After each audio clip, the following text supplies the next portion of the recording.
Good morning, everybody. I'm Jim Cooper. I'm the editor-in-chief of Digiday, and along with my friend and colleague, Michael Berge, who's the senior editor of media buying and planning at Digiday, and our great staff who are going to be speaking today. Welcome to Digiday's 2026 Sports Marketing Playbook.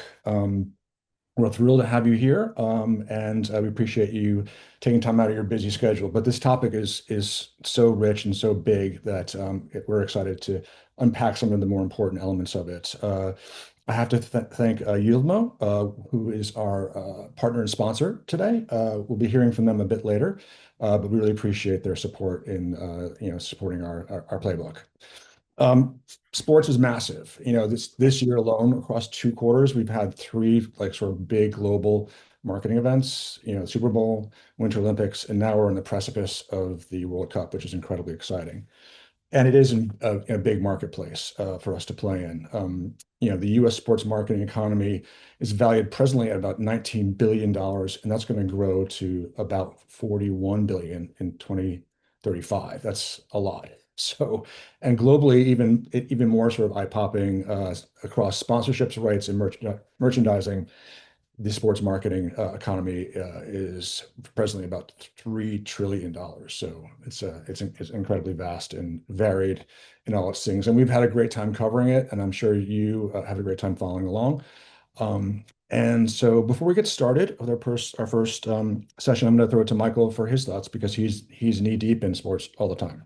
Thanks, Jim. Yeah, I mean, as one of the reporters covering the media agency world and the upfront marketplace, sports drove the upfront last year. I mean, there's no way about it, no other way to say it. Whereas, 4 or 5 years ago, sports was its own kind of separate marketplace that was always big and always important.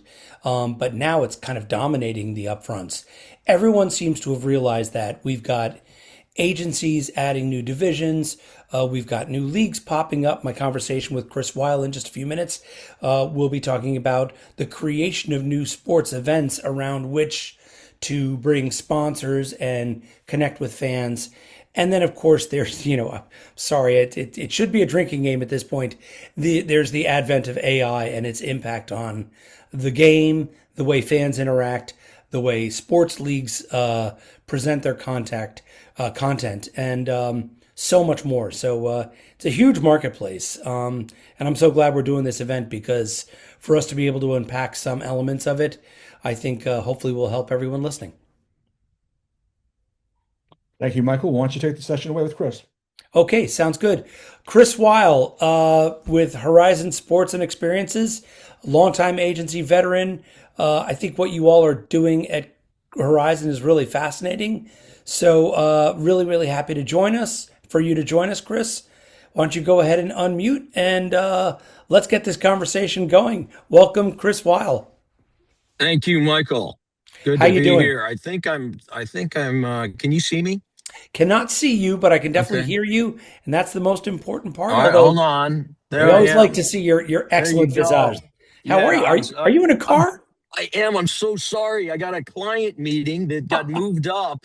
And I was like, oh no, how am I going to do both of these things? So I'm sorry. You're going to ride with me up to Connecticut as I head to a client meeting. So it's All great to good. see you. And Michael, thank you for having me. Sports sure is a hot spot right now.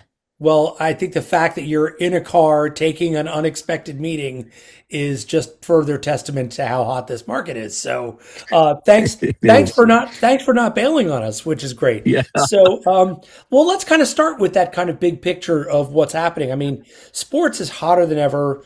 You got billions. I think there's even the potential for trillions of dollars being poured into teams, into leagues, into sponsorships. Even local sports is kind of hotter than it was. In your mind, what kind of has set this all off? Was it the pandemic and everyone stuck at home and eager for new content? What started this real momentum build? It's great. And You're breaking up just a little bit, Chris. really have to audience, right? I'm sorry about that. Is That's that okay. better? You mind starting again? Yeah. Am I still breaking up? No, you're good Yeah, now. what I was saying is Okay, great. What I'm saying is it starts with the fragmentation of audiences, with streaming and time shifting and so today, if you want to reach an audience to build a brand, there's really only one place you can do it, and that's in live programming, because that's where the audience is. That's where you're finding an aggregated audience, and it's where you find an engaged audience. So that's what's driving the growth. If you really look at sports and you look at rights fees going up, you look at valuations of teams going up, you look at private equity coming into the market, you look at all of becoming an investor class, what is driving all that? Brands. So any sports league, property, event, 80% typically of all the revenue comes from brands in either TV rights fees, which means they can sell it on to brands, or in sponsorship, or in hospitality sales. That's the bulk of all of the growth that's happening in sports. It's from brands, and it's because brands are looking to find an engaged and an aggregated audience, and sports is one of those places. One of the only places, to be honest. Wow. Well, now at Horizon Sports and Experiences, you guys are attached to Horizon Media, but you kind of run your own operation. You and David Levy, who used to run Turner and Turner Sports. Talk a little bit about. I find it fascinating how you guys have really focused some of your efforts on actually starting new sports events that you can then build from the ground up rather than attaching to existing sports, which, as we know, is getting more and more expensive. I mean, I think I saw a headline the other day that is it NBC has the next Super Bowl and is asking for 10 million a 30. So you guys went this other direction of if you build it, then you can bring the sponsors in. Talk a little bit about some of the things that you've built. Yeah, let me start taking a step back is why we started this company. I was Sure. CEO of Momentum for 20 years, and I've known Bill for almost as long, and I've known David also. And the three of us, literally, we're at a dinner just talking about the massive growth that's going to happen in the sports and in the live space writ large. And we said, well, what if the three of us came together and built a different kind of agency to take advantage of all of the live space? And if you look at it, Bill comes from the buying side and $9 billion worth of media buying with Horizon Media. David comes from the IP and the sales side Yep. of the business from running Turner. And then I came from the brand and the sponsorship and experiential side of the business. So with three very different backgrounds, it came together to build an agency that can take advantage of the entire ecosystem of the sports and the live marketing space. So we do two things, right? One is the maximization of IP and monetization of IP. So we either do that with properties that we create, like the Pickleball Slam that was on Pickle. last week on ESPN, where Andre Agassi and James Blake beat Annalie Waters and Jeannie Brashear for $1 million purse. We own that. We created it. We broadcast it. ESPN is our partner on that. And then the other is that we represent properties like Unrivaled, where we invested in the league to help start it, and then we helped them do their TV deal and all of their sponsorship deals to maximize the revenue of that IP.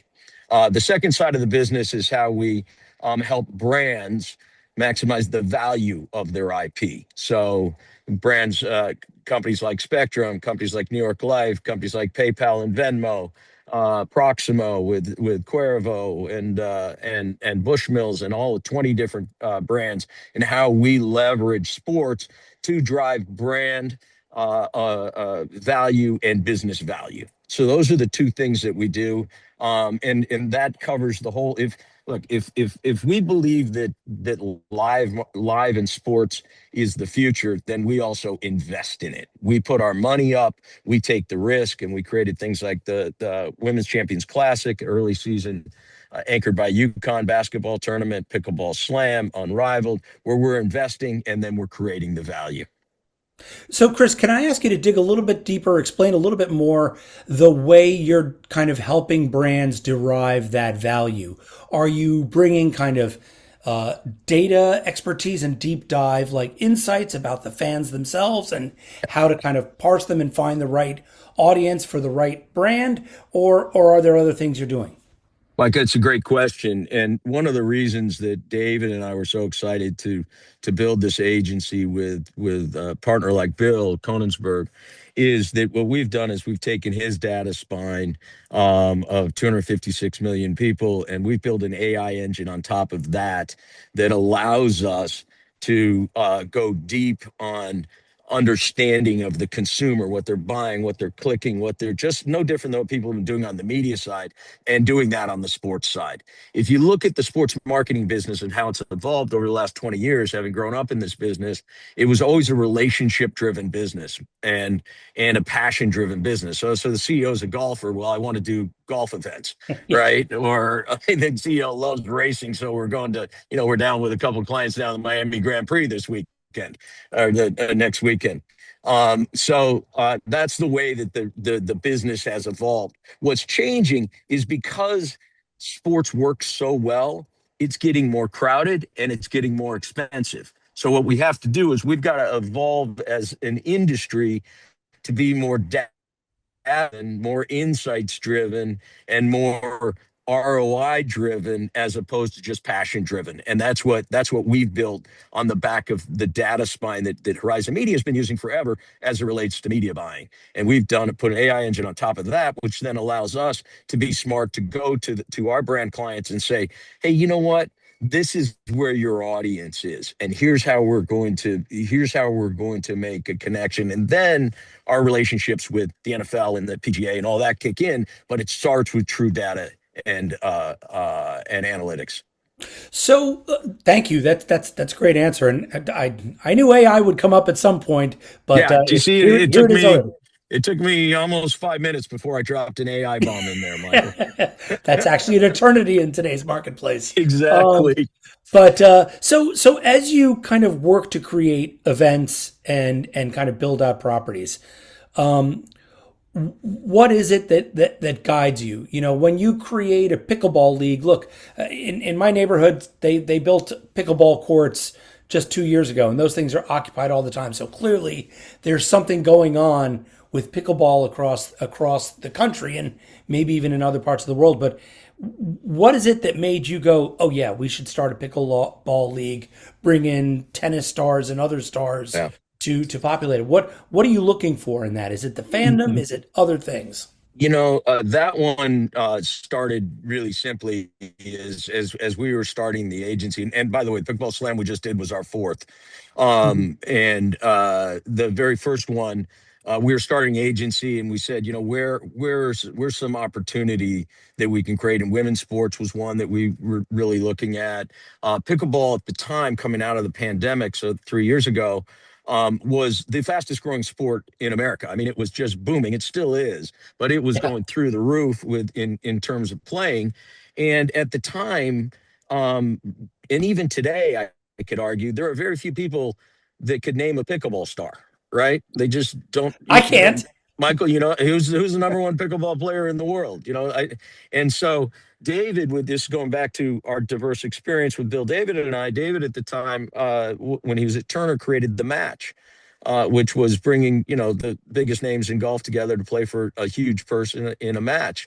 And so that was the catalyst of the idea is how do we take the fastest growing sport in America that has all the consumer attention and put the biggest racket name sports, the biggest racket players, big names into an event and play for $1 million. So the first one was Agassi and Roddick against McEnroe and Chang for $1 million in pickleball. I'm And sorry I and missed that. That would be oh yeah, fun. it was great fun. And McEnroe just hates pickleball, so all he did was slam pickleball the whole time.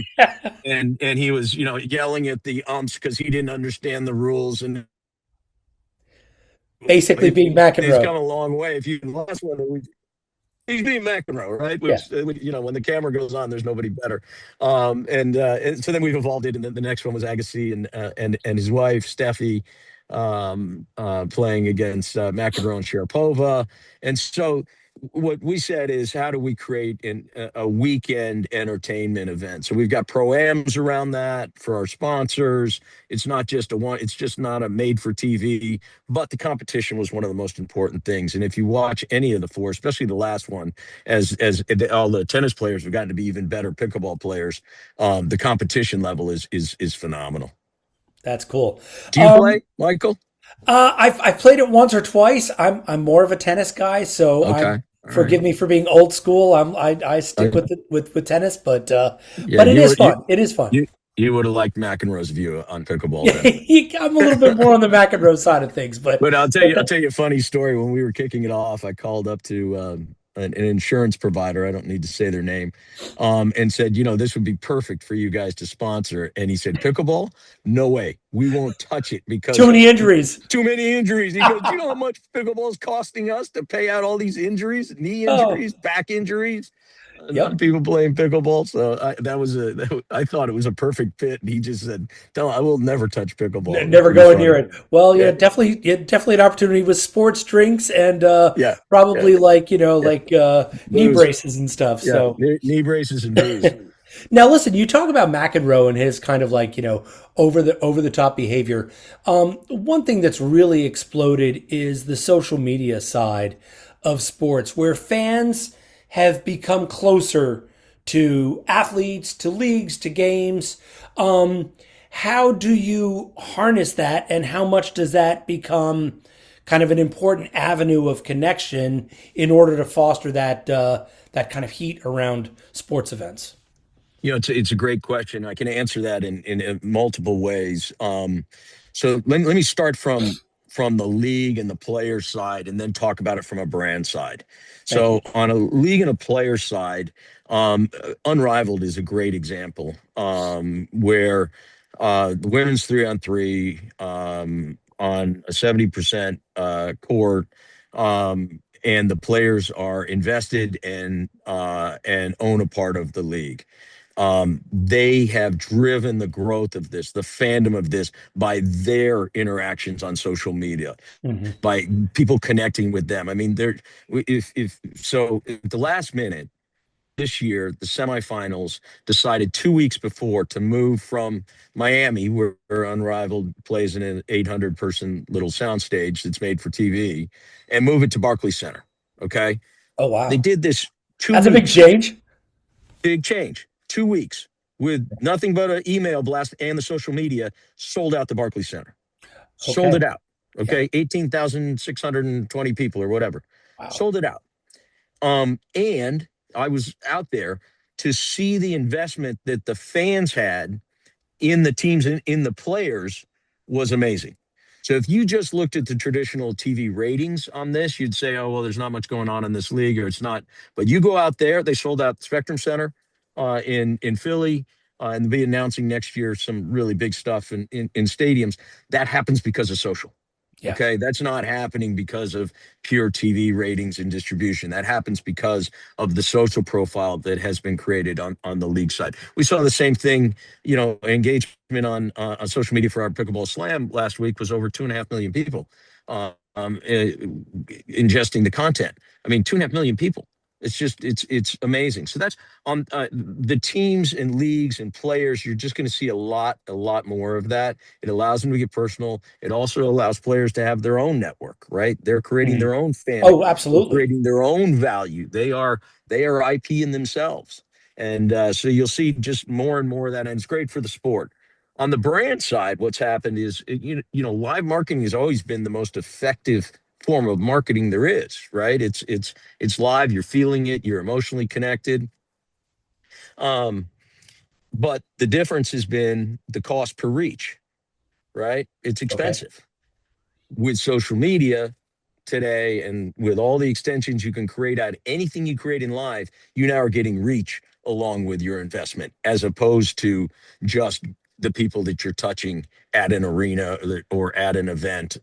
You now are getting done properly, you're getting multi-million reach out of anything that you create. As I say, if we're going to create something, you create it with a lens in mind, because if you're going to bring people together in a live space, there there's a digital extension that comes out of it. And Hmm. that's what's changed the industry from a brand standpoint, is that you can also get reach out of it these days. And I mean, that doesn't even take into account organic. I mean, I think back to, I know it's Exactly.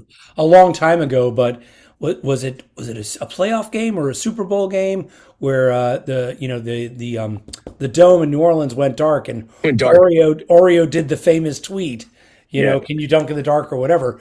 And I mean, that they didn't pay any money for that besides Yeah. whoever the social media kid was that said, "Hey, Exactly. we should take advantage of this." So, Yeah. um, okay, Yeah. so I'll give you another example. We were part of yeah, do you remember this is when things really blew up. You remember when Ellen DeGeneres did the selfie at the Academy Awards? yes. That was Samsung, our client. We Oh yeah, staged no, that.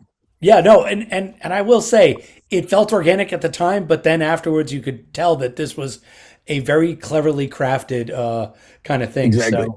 So, okay, so let me kind of one thing I want to do to kind of just contextualize this in the broader marketplace. The economy isn't great right now. I've written a couple of stories over the last few weeks that surprisingly marketers are still kind of moving ahead. They're not really pulling back spending. But does economic uncertainty with inflation and high gas prices and stuff, how much does that give you pause in terms of concerns of might brands kind of pull back on this? Or is this going to be the last place that they pull back because, as you've just explained, it feels like you're getting bang for your buck in pretty instant return? Yeah, as I always say, one of the big reasons that this space continues to grow is because it works. I mean, and Fair enough. if it works, you're going to keep investing in it. So, look, we always have to be aware of what's going on from a macroeconomic standpoint, and as we all know, if we do go into tough times, marketing budgets oftentimes are the first thing that go under pressure, right? You get a CFO that says, "Hey, we don't need to spend as much this year. Let's pull back." So will that trickle into the sports side of the business too? It has to. But I can tell you right now that we're not. I even hate saying this. I got to find some wood to knock on here. Here, I'll do it You for you. know, I got you. I got yeah, some wood. knock on wood for me. I'm knocking for you. Yeah, right now we're not feeling that. I think the Yeah. consumer is still pretty strong, and when the consumer starts paying for experiences, then the brands will not follow. But right now, the consumers are paying for experiences. Hmm. Okay, fair enough. Um, uh, let me ask you this: are there other ways that you see AI impacting sports from either a content point of view, or I mean, everyone loves to bellyache about the NBA refs being on the take. Could there be a day when we see like AI being the referees in sports in order to just take away the kind of human imperfection element? What other areas is AI going to affect kind of the world of sports and sports marketing? Well, there's a number of ways to answer that question, but let me start with the question directly asking about refs. I was Sorry at about a that. I no, shouldn't no, have no. gone there. I was at no, no, no. It's that you don't laugh at this. I was at a client conference just recently, and one of the speakers, we had a sports panel up there about AI and what role it will play in sports going forward. And there was a person from the NFL there, and he told the story. So I'm telling somebody else's story here, that they used AI to ref a game after a game happened. Right? They took it, they put it on, and said, if we use this AI engine and ref the game. And he said that the game took like 7.5 hours because the AI, Because because in every AI, single infraction, everything right? they called holding on every single play. So he says, because this was an exact question. So he says, so AI and refing in the NFL is not coming anytime soon because nobody's going to sit around and watch the game. Having said that, you're seeing it in Major League Baseball a little bit right now, and it's working. I think you've seen it in tennis. So there are places that it can play. I think the bigger thing for AI and where we need to watch is the consumer and the experience that we have with our passion points, both from an information standpoint and a distribution standpoint. I mean, things like instant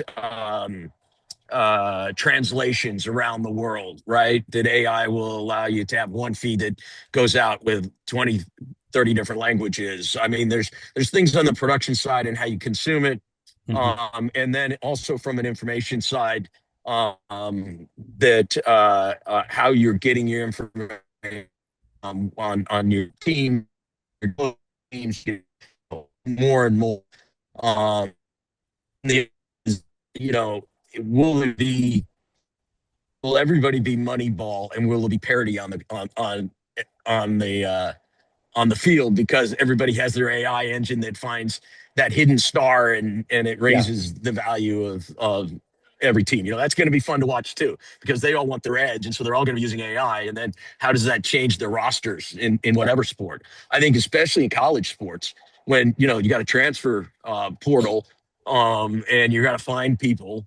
Well, instead of just having scouts out everywhere, how much can AI help you find the next Mendoza? Right? Yeah. Yeah.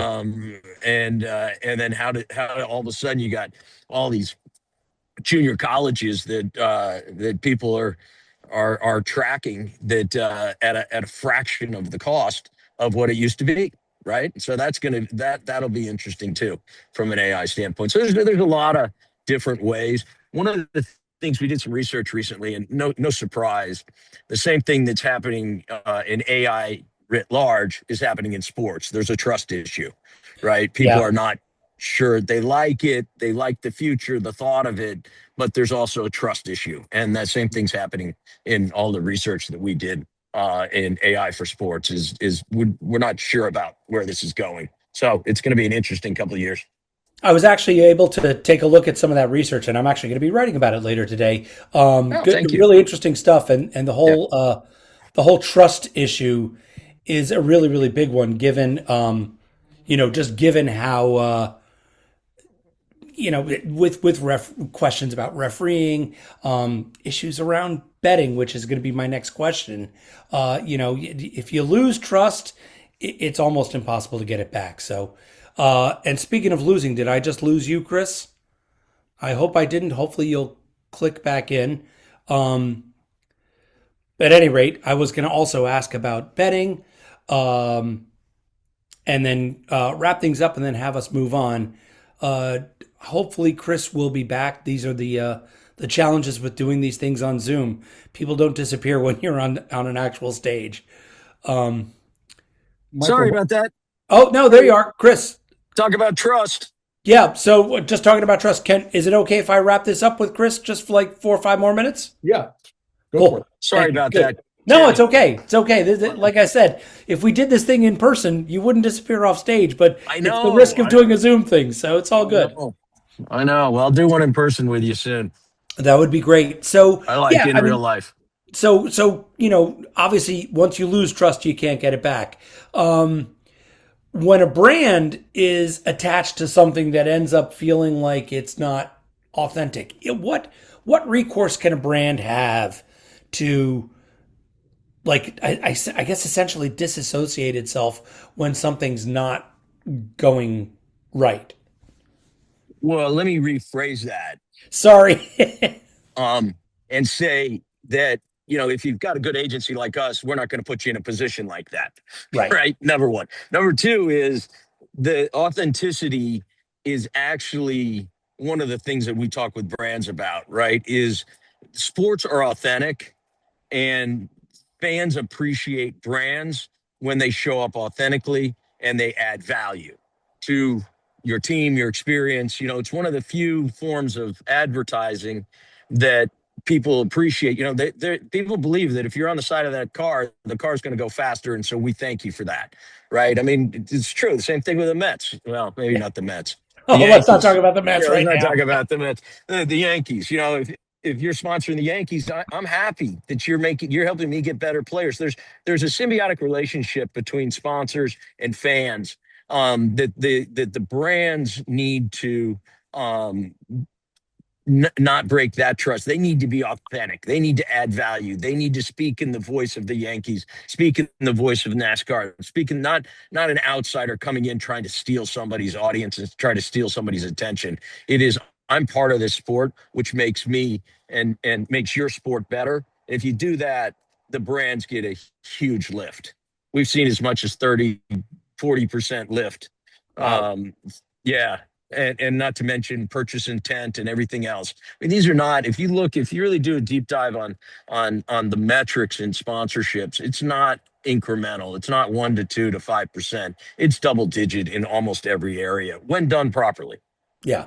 Okay. All right. Gotta wrap it up quickly, but I do want to ask you one last thing, and that is, sports betting, huge source of revenue for all sports leagues. How do you put in the safeguards to ensure it doesn't that the confluence or the rise of betting doesn't influence the outcome of games? That one I have a hard time even touching because that's We don't want to go there. complicated. But here's what I will tell you is that it's something like 70 to 80. You're 70 to 80% more likely to watch a game that you bet on. So it is one of the reasons that we're seeing the increase. One of many reasons that we're seeing the increase in viewership is because of the increase in betting. So if you put a bet down on something, you're going to go watch it.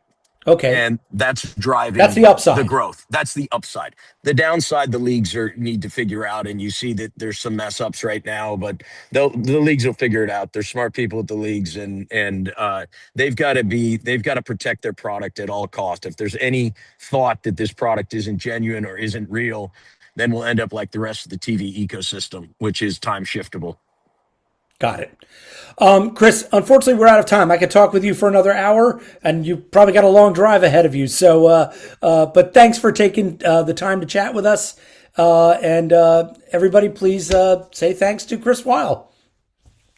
Thank you, Michael. It's always good Cheers. to be with you, and let's do the next one in person, okay? Will do for sure. Back to you, Jim. Thanks so much, Michael, and a great conversation between you and Chris. Really exciting stuff over there at Horizon. So next up, we've got a panel looking at drafting the playbook for sports partnerships and community impact. And I'm really excited to be joined by Megan Sutili, who's Associate VP Media Portfolio and Partnerships at Eli Lilly and Company. So are you there, Megan? I am. Can you hear me? I can. I can't see you though. I do not know what's going on. Let's see. So funny. A lot of issues this morning. No problem. It's we can certainly hear you, so that's the most important part.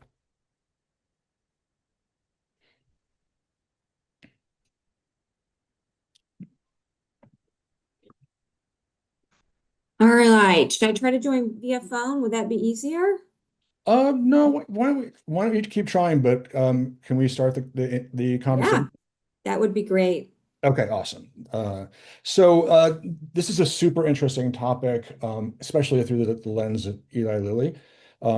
You are a major sports supporter and marketer, but you have your own take on it, and certainly you have consumers, but you also have patients, which I think is really fascinating. So maybe you can share what your sort of overarching goal for marketing via sports, at Eli Lilly, especially to women.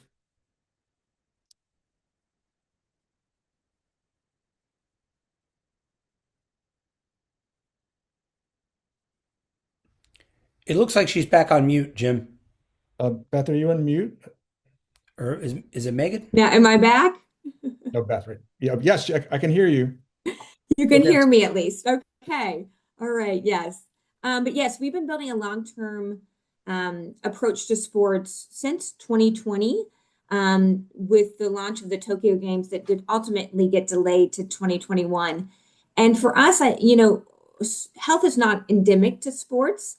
So I think that from the perspective of audiences, when we start to enter into this conversation, it probably felt a little bit off-putting, but I think what we've been able to do is strike this nice balance in ways that are culturally relevant, but maybe are unexpected for our pharmaceutical company. I think we've been able to do that knowing that sports are, one of the most powerful shared culture or experiences that we have, particularly women's sports, which you mentioned has been an area of emphasis for us. But it has really allowed us to connect health to real life. Oftentimes we say health is not about sickness, but it is actually about the experiences that you have throughout your daily life, and it's very much intrinsic to that. For us to show up in these places and spaces in sports as a part of our strategy, it's really threefold. Obviously, media and marketing is a big component, but also this authentic storytelling has become really important for us. Working with athletes, leagues, and teams to bring very relatable, authentic stories around health and their experiences and the way that they live that feel much more human and not necessarily clinical in nature. The other thing has been brand actions for us, which is more about community engagement and even sometimes, honestly, athlete engagement. When we engage in their health and things that matter to them from a community standpoint. So, all really important. And then as it relates to the women's sports piece, for us, working with various entities in the sports landscape, we've really been able to focus on kind of access to care. We'll talk about that from the perspective of, prevention can be medicine, movement can be medicine. But what are these things that we're doing for access to care, education, community programs that especially are serving some of the underserved women and girls? It's become a big, I guess, guiding light for a lot of the work that we do as well. So with that said, that's great context and a good starter. But where do you find your consumers and slash patients in that context? Where do they exist, and how do you know that you're reaching them authentically? Yeah, what's been interesting, I think we have to listen a lot to our consumers because in this space, if you think about it, does someone really want to talk about their health when they're going to a football game or a baseball game? They're very much there for celebratory. So for us, for it to be meaningful, we have to really listen to the communities. We have this kind of parameters, if you will, that we have to check the box on. Three things. How are we going to improve health? How are we going to leverage our expertise, and how are we going to show up in a way that matters to fans and communities? I think that honestly is the most important one, the last piece, because if we don't do that, then we aren't coming across authentic in nature. And that can be done in a number of different ways. I think a lot of it is through that community impact and that storytelling that's important for us. It can be in big, high visible moments like the Final Four or WNBA All-Star. But I've seen a lot of, movement when we actually are getting very ingrained into the local community, particularly local youth programs have been really successful for us. We have a partnership with the Fever around a program called the Court is Hers, which is a program with the YMCA of Greater Indianapolis, which gives access to young girls who are looking to play sport, particularly basketball. So that's been a really great program. And I think a way for us to understand, we heard from the community that there were gaps here, that the entrance of young girls playing basketball had gone down. One of the barriers was cost, and how can we help support that? So I think once again, it goes about listening to the community, because we have to balance that we are health, we aren't endemic, what's going to matter to them and how we show up. Great. Yeah, that's that partnership is with the YMCA is super interesting. But also you were across the Winter Olympics in a big way too with Team USA. What were the key activations there, and what were some of the learning moments out of such a large sporting event? Yeah, we actually partnered with Team USA. We also partnered with Minko Organizing Committee and Team Italia. So I have some learnings from both a US and a global perspective, but we'll focus on the US pieces there as well. But to your point, that's been a long-term partnership for us. This is the third games that we have worked with Team USA. Upon each of those games, I think we take away different learnings. For us, in a lot of our conversation with Team USA, we wanted to find a program that we could actually make an impact for the athletes and show our support there. Centered around this idea of holistic health. Obviously we believe that medicine is about health, but there is this idea of holistic health that's even broader and I would say intrinsic to the DNA of who we are as an organization. So, with that in mind, this idea of holistic health, which could be movement, recovery, mental health is, a big conversation with athletes. We worked with Team USA to create a meaningful program that I think, from my perspective, I'm most excited we've been able to bring to life, where we have what's called the Team USA Athlete Recovery Program. It's a multi-year commitment with them through the end of LA 2028, and it's about rehabilitation. So, how do we get athletes back to sport who have been injured? And I frame this to say there are athletes that are household names that all of us might know, but oftentimes a lot of these athletes have, a professional career beyond the fact that they're training for the games. So they do not have the resources or the access to healthcare as one might suspect. So this will actually be able to help Team USA as they support those athletes. This was something that they were trying from a beta perspective, but we were able to come in and help them to actually build out this multi-year program. So something we're very excited about. And I think we'll make a really big impact on kind of Team USA, the athletes, the physical, the mental health, this idea of back to sport, and hopefully give access to some of these athletes to be able to come back to compete in games they otherwise wouldn't have been able to do because of their injuries. So very exciting program. We worked with a partner, Shaquille O'Neal, to actually make this announcement. So he himself was a Team USA athlete, and drawing on his inspiration of injury recovery, he was able to speak to a number of athletes as well to talk about their journeys and the impact this program will have. And this idea of just, resilience, persistence, setbacks. I think that's a very relatable story to not just other athletes, but to us kind of larger as a society. So that's, that's really super interesting. Like your products address serious health issues, again, especially for women, avoiding drifting into gimmicks, so often used to cut through Yeah, there is clever a lot of marketing, especially in distraction sports. out there, and I can't agree with you about that. I think this goes back to this idea of communities and how do you show up in a smart and meaningful way. And I also think we have seen those brands, right, that have gotten kind of, I would say, backlash as a result of maybe not listening to the audience and what matters to them. I think one of our most impactful examples of this was a program we did, and we've continued actually as a drumbeat a number of different key moments throughout the women's sports calendar, being Final Four, the women's WNBA All-Star, and actually did some work in New York with Glamour to bring this alive because Glamour, through their Woman of the Year uh, partnership or program, actually highlights a lot of females in sports. But with that, we have a campaign called 99, which is really rooted in this idea of prevention and getting screenings from a mammogram perspective. And while yes, we run ads that support this message and speak to the importance of receiving a mammogram. This program itself actually goes into the communities with a mobile mammogram screening unit, and women on site are able to get a mammogram. And oftentimes, these are women from a health insurance that are not covered to actually receive mammograms on an annual basis. So it's something that we've continued to do into 2025 and now into 2026. We've had 150 women receive free screenings to date.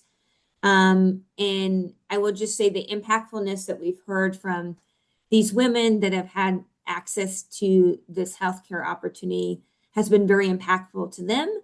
But I would also say it's something that becomes very tangible. When we have these mammogram units, we actually have walk-ups that come in. So we often will pre-schedule ahead of time.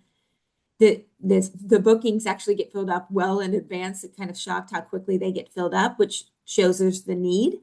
And then we actually do also receive walk-ups that will notice the mammogram, go to ask questions, and ask to be screened if available as well. That's exciting work. That's has to have a huge impact on the brand being a partner in healthcare. So that's great. So looking forward, with social media and now AI, how's the definition of community engagement evolving from your perspective? Yeah, I think for us, and I think I'm going to be honest with you, just our category in general, there's two things. I think we were a little bit delayed to maybe how can we, and how, not how can we, but also what's our strategy in sports? Because health and sports are very intrinsic in many natures, but yet we aren't naturally endemic.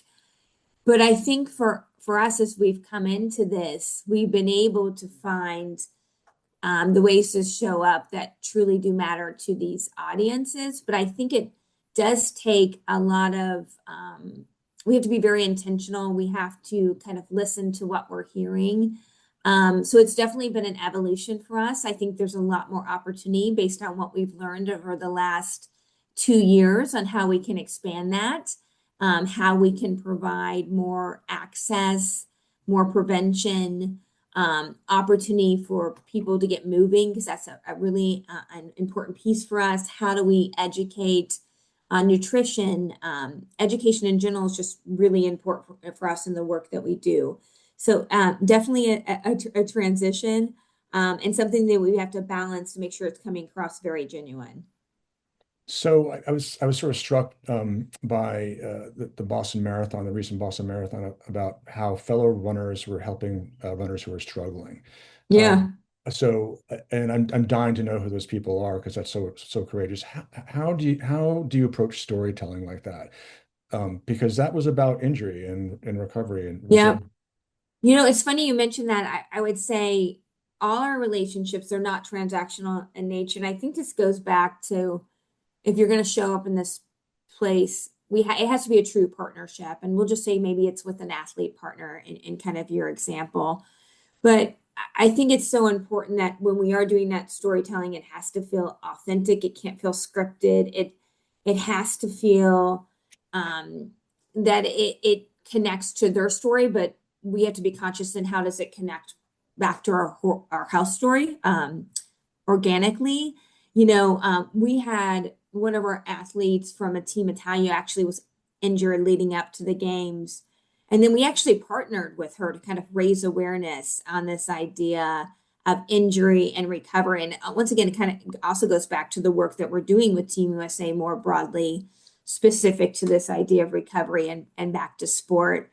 But as a health company, if someone's injured, we actually think it's more important that we continue to develop that relationship and work together and find opportunities to bring those stories to life.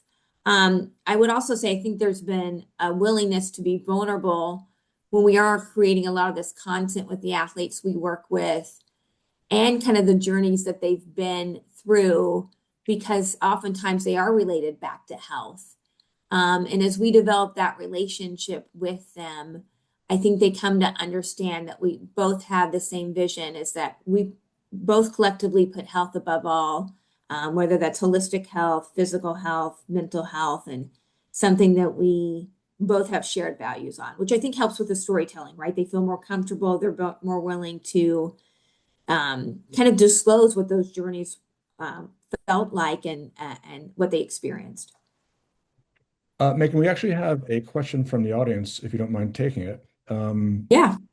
Okay, so for Megan, do you put any consideration into supporting research aspects as part of partnership campaigns that may not see immediate ROI, but are important to communities? A specific examples that I'm thinking of would be like research into how female athletes' bodies change during their periods and how that affects risk or injury, which has been a big topic in women's soccer with the current epidemic of ACL tears. Yeah, what's funny is this is a very personally, so not from a Lilly perspective, but personally, it's something that I'm also very passionate about.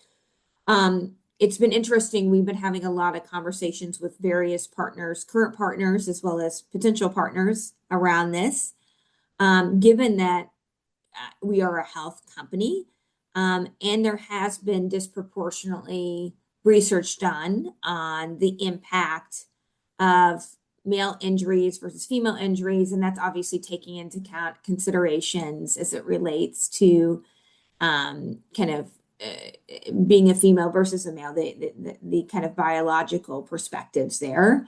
So something that we have top of mind that we would like to think about, how do we, contribute to kind of part of that research at this point. Nothing we're doing, but always kind of open to conversations, and it comes up often, and many of the discussions we have. It's been really interesting. I'll even say this. We've had this conversation with the chief medical officer of Team USA, and he's often made that comment as well of, in our clinical trials, as an example, there are considerations we take into account, such as gender.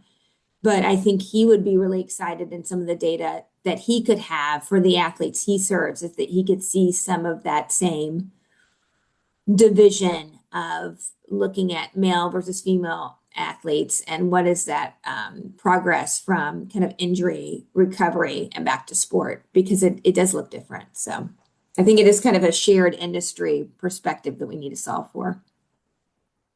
Super interesting and inspiring. I think we'll have to end it there, Megan. Megan Zutilli is Associate VP, Media, Portfolio, and Partnerships at Eli Lilly and Company.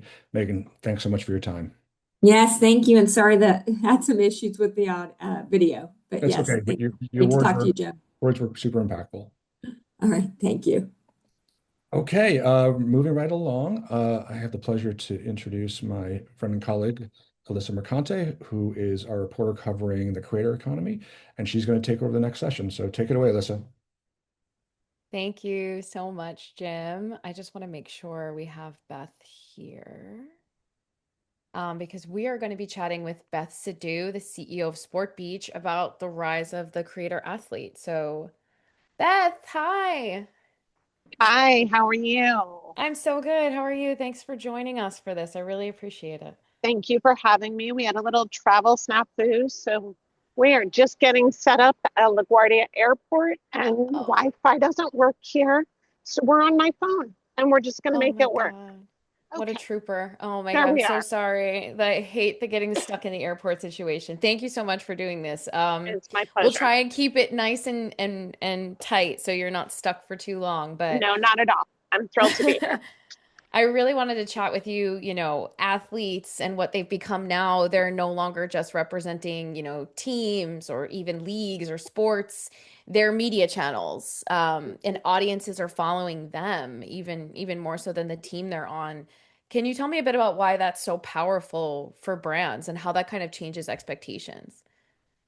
Yeah, so the insight that we had at Sport Beach is that athletes are sort of the innovative storytelling mechanism that had been unexplored, and I think is actually just at the beginning of being explored. It's not that leagues or teams or brands is unimportant, not at all, but sort of the voice of the individual athlete is connecting with audiences across sports, across age ranges, across genders, and really is sort of that. I'm not going to use the word celebrity because I don't think that that's a fair encapsulation, but athlete as a new form of celebrity is a powerful development over really the last 5 years, and something we think is going to continue. And that means too that, brands can get start working with an athlete, and that athlete could change teams, and they'll still have a fan base that follows them no matter where they go. And that must be really powerful. Yeah, we were at Adobe Summit 2 days ago. That was 2 days ago. And we had Justin Jefferson, the Jets wide receiver, talking about how he engages with his fans, and how that puts a different impact on his partners, like Under Armour, for example. Tyrese Halliburton, the Indiana Pacers point guard, who actually didn't start his career with the Pacers. He started with the Sacramento Kings, was talking about how sweet it is for someone to come up to him after a game and say, I've been following you since the beginning. We also had Eli Manning, who I think is sort of like a prototype of sort of athlete as individual brands, who has very successfully transferred from being the younger brother to an NFL quarterback to a Super Bowl winner to now at the helm of his own production company called 10 Till. And it's every single one of those phases that gives Eli and the brands he partners with different ways to work together. And speaking to that a little, what kind of opportunities does an athlete offer a brand from a partnership perspective that's different from kind of your traditional creator or influencer? What do they bring to the table that might be more enticing? I don't want to say more enticing, but I can tell you from Sport Beach's experience, what makes the way we partner people together different is that we are genuinely treating the athlete, the individual athlete, and the brand marketer as sort of on the same level and as partners. I think there is a tendency for many people to sort of either dismiss the athlete as, just the endorser, maybe not that smart, and also dismiss the brand marketer as just the check or just shilling for the product. And so what we think the real Sport Beach magic is in treating them as equals, putting them in the same room to talk about an idea that is co-created, that is collaborative from the jump. Sport Beach is very punny. You can make a sports pun about anything, but that co-creation from the jump is what I think is actually the most interesting here. And Sport Beach started as an activation and now, it's a standalone company. What does that say about the moment you're meeting? And could you tell me a bit about the work that you're doing to connect athletes with more brands? Yeah. So today, Sport Beach is a global platform connecting athletes, brands, and marketers through lived experiences, communities, and content. And most people still know us for our live events, and that's great. But we have a lot that's coming out in the next sort of 2 months in terms of content and councils or communities. The moment we're meeting, I think, is providing a neutral platform for co-creation. We're not agents. We're not taking a piece of the deal. We're not selling meetings. We're not, we genuinely want to be Switzerland and to provide that platform for these amazing opportunities to come together. And we think that that's powerful because it essentially does not exist most other places. It's really, really interesting. I'm a big sports fan, so I'm What's always your paying favorite? attention. What's your favorite sport, Alyssa? Hockey. I Hockey. play soccer, but All right. I love watching women's soccer. But and playoff hockey is some of the best sport you could possibly watch, I think. Well, hockey is actually a really great example of how athlete as creator, athlete as driver of cultural conversation really knows no bounds. So you have this sort of amazing Olympic moment, but now Hillary Knight on the women's side and Jack Hughes on the men's side are both turning that into their own business opportunities. Hillary will be with us in Cannes, which I'm really excited for. And, hockey is not sorry about the music. Hockey is not as widely known a sport as like an NBA, but the fact that these two athletes can use that platform to create for themselves, to do great brand deals, proves the moment is really just skyrocketing for everyone. Yeah, I mean, I think it was kind of a perfect storm this year between heated rivalry and the Olympics in the US. Hockey is hot right now, Yes. and the women's league is really building. And that was something else I was going to speak to you about. We know the phrase everyone watches women's sports, and that's becoming more and more true. Yeah. But now there's everybody markets in sports. Yes. So can you kind of speak to how this space has expanded to incorporate more brands, not just sports brands and sports endemic brands? I mean, I think I said when we spoke that the PWHL had an entire activation with Elf Cosmetics at a game that I was at. So there's really a lot there. Yes. So everybody watches women's sports. Everybody markets women's sports. And I don't think there's such thing as a sports or a non-sports brand anymore. Sport is the most global, diverse, influential, and in a lot of ways, technology forward force out there. Yes, I can give you tons of stats about how it's the only live thing people watch. But whether or not you watch the game or not, sport is driving a cultural conversation. And that means that our traditional sport brands, so our friends at Gatorade here, who are big partners, as well as our friends at Elf or our friends at For example, Uber, that's not a sports brand, but it is a partner of Sport Beach. And all of these companies are recognizing the cultural power of sport, again, across audiences, across genders, really across almost every segment to drive things forward. You know, when we started Sport Beach, actually we didn't have a ton of sport endemic brands because we weren't big enough. Now we work with partners really across the spectrum to translate what they're doing into future success in the marketplace. I think that also speaks a little bit to just how athletes have grown in the public perception, like how many of them now are considered, you know, maybe fashion icons Mhm.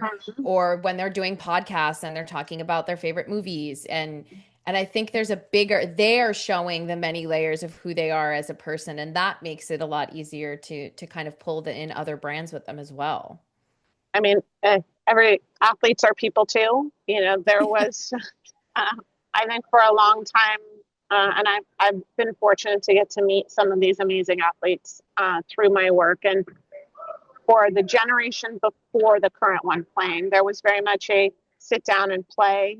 You know, the am I allowed to use curse words? I won't, but the like expletive up and dribble for Yeah. basketball, or you know, just put your helmet on and that's just not what we expect from anyone anymore. Whether or not it's you or me, the expectation is we're sharing our lives and our outfits, and like we're nobody. So these athletes who are people, everyone really wants to engage with them across their interests. I do want to say, even in those cases, however, every athlete I've met has said the most important thing to him or her in the moment is that on court or on field performance, and the brand building is secondary while they're playing. So our expectations for these people are wild on both sides. Yeah, and I mean, you know, especially for women athletes or athletes in sports that aren't as well known, you know, getting those brand deals are sometimes the difference between them, you know, making enough money for the Yes. year. I mean, before the NWSL and the WNBA, you know, really went through arbitration and everything with contracts, Mhm. there were I remember reading about the women who won the 99 World Cup and how all of them had like regular jobs Yeah. aside from being a professional soccer player. That is really interesting too. Like in many ways this is part of their livelihood as much as their sport is. It's just one day they're on the court, the next day they're on Instagram. Yeah. Um, you know, leagues like Unrivaled, for example, which is really the women's basketball league. Yep. When I was just with their chief brand officer, Kirby, talking about their partnerships with, for example, Sephora. That's another example of a non-endemic sport marketer. And these leagues now have enough power, and the sports have enough power to command, yes, salaries, but also brand deals that benefit athletes. And they have done it in a way that sort of is almost athletes first in some cases. Yeah. This is a big year for all of this kind of stuff and these conversations between the Olympics and the World Cup. I mean, do you guys just have a crazy year ahead of you? And what do you kind of expect happening throughout the rest of the year from an This athlete? doesn't feel relaxing to you, my LaGuardia purse. On the go. On the go. We have been genuinely lucky to have an amazing year so far. We had our first tech summit at CES. We activated at Super Bowl and at All Star, NBA All Star. We will be in Cannes. We will be at US Open Tennis. We will be in Las Vegas for F1. And as I mentioned, we're coming out with a lot of exciting content and community information in the next 2 months, maybe not even the next couple of weeks. So yes, it's a huge year. I think beyond where we are, it's a huge year for sports generally. And I don't think that's going away. I think the Mm, lesson for marketers is that from now, absolutely through LA 28, and I think continuing on, the incremental dollar, the incremental innovation dollar is going to run at least mostly through sport. And so for all of us as brand marketers, like I don't think you need to engage in sport, like put your logo on a jersey or something like that. But finding a way to harness the cultural power of sport isn't going to go away as a powerful option.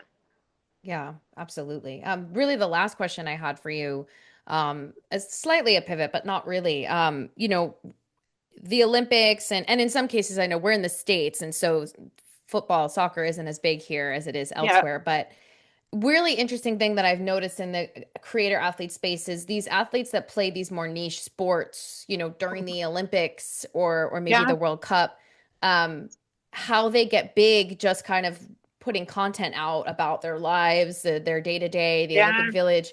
Um, how do they segue that into opportunities or how do they maintain that sort of allure and appeal for brands and everyone after? Because I've seen so Yeah. many do that successfully. You know, the athletes that I've gotten to work with at Sport Beach are genuinely entrepreneurs. Yes, they are amazing athletes. Carmelo Anthony, amazing NBA player, also genuinely an entrepreneur and working with his business partner, Asani Swan, has been able to diversify across, they've got a wine company, they've got a creative agency. I Yeah, think he's got a pre-rolls at Gotham cannabis store in he New York. he does. We don't have those in DC yet. You know, these the level that these athletes are playing at, you really have to applaud. And their teams, I want to give credit to a lot of people who are working with amazing entrepreneurs who are helping these athletes. Um, the diversification is important and also being authentic to what you're interested in. If you're excited to talk, start a podcast like Sue Bird. If you're really excited about alcohol, start a tequila. Everybody's got a tequila. Uh, it be when we take athletes seriously as business people and we listen to what they are actually interested in, then we open sort of our minds to seeing all the different doors they can walk through. And for brand marketers, I mean, that's amazing. You're not just working with one woman or one guy on one sport in one moment. Now this is actually a partnership you can take across the year. Absolutely. Well, thank you so much for Pleasure. calling in from some might say hell, LaGuardia Airport. Yeah, no, we're good. We're gonna get a coffee later. Oh, We're amazing. Oh, all I'm set. having flashbacks to the last time I was in there. Thank you so much, Beth, Thank you for for for having all of me. your insight. Really excited to see what you guys are doing. And yeah, just love highlighting, especially women's sports. Super, Yes. super big fan of that. Check out sportbeach.com. Follow us on Instagram at sportbeachco for lots more about all kinds of sport. Awesome. Thank you, Beth. We're gonna Thank throw it you. back to Jim now. Appreciate you so much. Bye, guys. Thanks, Alyssa. Thanks, Beth. Great convo. Looking forward to checking out Sports Beach at Cannes. Okay, so now we're going to have our session with Yilmo, which is very exciting. It's a great topic. We're looking at the fan experience as a new growth engine. Fans don't really necessarily need more ads, but they need better experiences. And so we're very lucky to have Eric Hurd, who's Global Head of Sports and Emerging Products at Yilmo, and Li Shen Li, who's Global Head of Converge Sports at Deloitte. Welcome, guys. Thanks for having us. Okay. Well, thanks for your partnership. Why don't we start really quickly with some context? Eric, can you sort of quickly break down how you and Deloitte are working together on this topic? Yeah, absolutely. And thanks for having us. Good to be here. I'll start just with the narrative on why yield mo, why now. So about a year ago, I came in to launch a new business unit within Yieldmo, wholly dedicated to sports. And our read on the market is that both sports properties, so teams, leagues, associations, anybody who's a rights holder, um, and brands have a huge opportunity to activate against super high intent, passionate audiences. And, with AI doing what it's doing and having a legacy ad tech company and the pipes effectively in a supply side exchange like YieldMo is, we had the institutional technology and tools to really deliver what sports properties and brands need to make smarter, better, more intelligent decisions. And while it's never this simple, if I were to drill that down into two categories, one is first party data. How do you better activate against and raise the lifetime value of those you have first party data against or for. And the second is contextual advertising and reach. And what YieldNow has done is we built a a really fantastic platform called YMax.ai, and it is a search and discovery engine for supply across the entire open web that is super transparent and tells you everything a buyer would need to know about the campaigns and audiences that they're looking to activate against. And so, as it pertains to Deloitte, I've had the pleasure of working with Lee Shen for a few years and advising her on her build of Converge Sports. And there's nobody better at helping teams and properties and brands enrich and understand the true value and activate against their first party data than what Lee Shen is building at Converge. So natural for us to come together. We are working with different retail media networks, with teams in sports, leagues, associations, as well as brands. Okay, well let's drill into it then. So the first question is for you, Eric.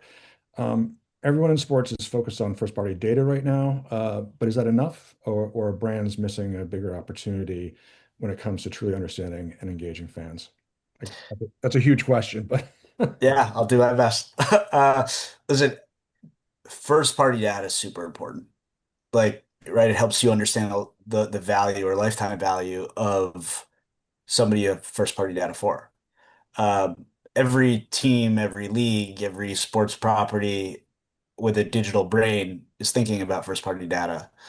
Obviously, same with brands. But that's only half the battle. Yet it gets pretty much all of the mic as it pertains to how sports entities should work with brands. The other half is the where, the when, the how, the why somebody is engaging, and that's contextual. And you can't do first party and say you're solving all the problems of your respective brand objectives or sports property goals if you only do first party. Same way you can't just do contextual and say you're solving, well, you have to do both if you are trying to make a meaningful impact in the sports ecosystem. great. Okay, Li Shen, what from your perspective at Deloitte, what does it take to actually understand today's sports fans in a meaningful and actionable way? Yeah. We really believe that the fan journey today, it's completely non-linear, right? A fan might discover a player through a TikTok highlight. They might follow them on Instagram. They might watch them on Amazon or Prime or Apple or Paramount, etc. They might buy a jersey on Fanatics, but they never set foot in the arena. So that's, 5 different platforms, 5 different data sources. At best, that's 5 different identities that are not connected. At the worst case, it's 0 identities because we're not getting data from all of these data sources.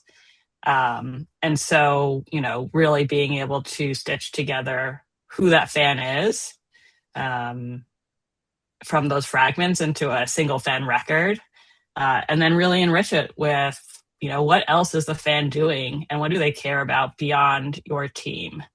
A lot of fans will never step foot in an arena.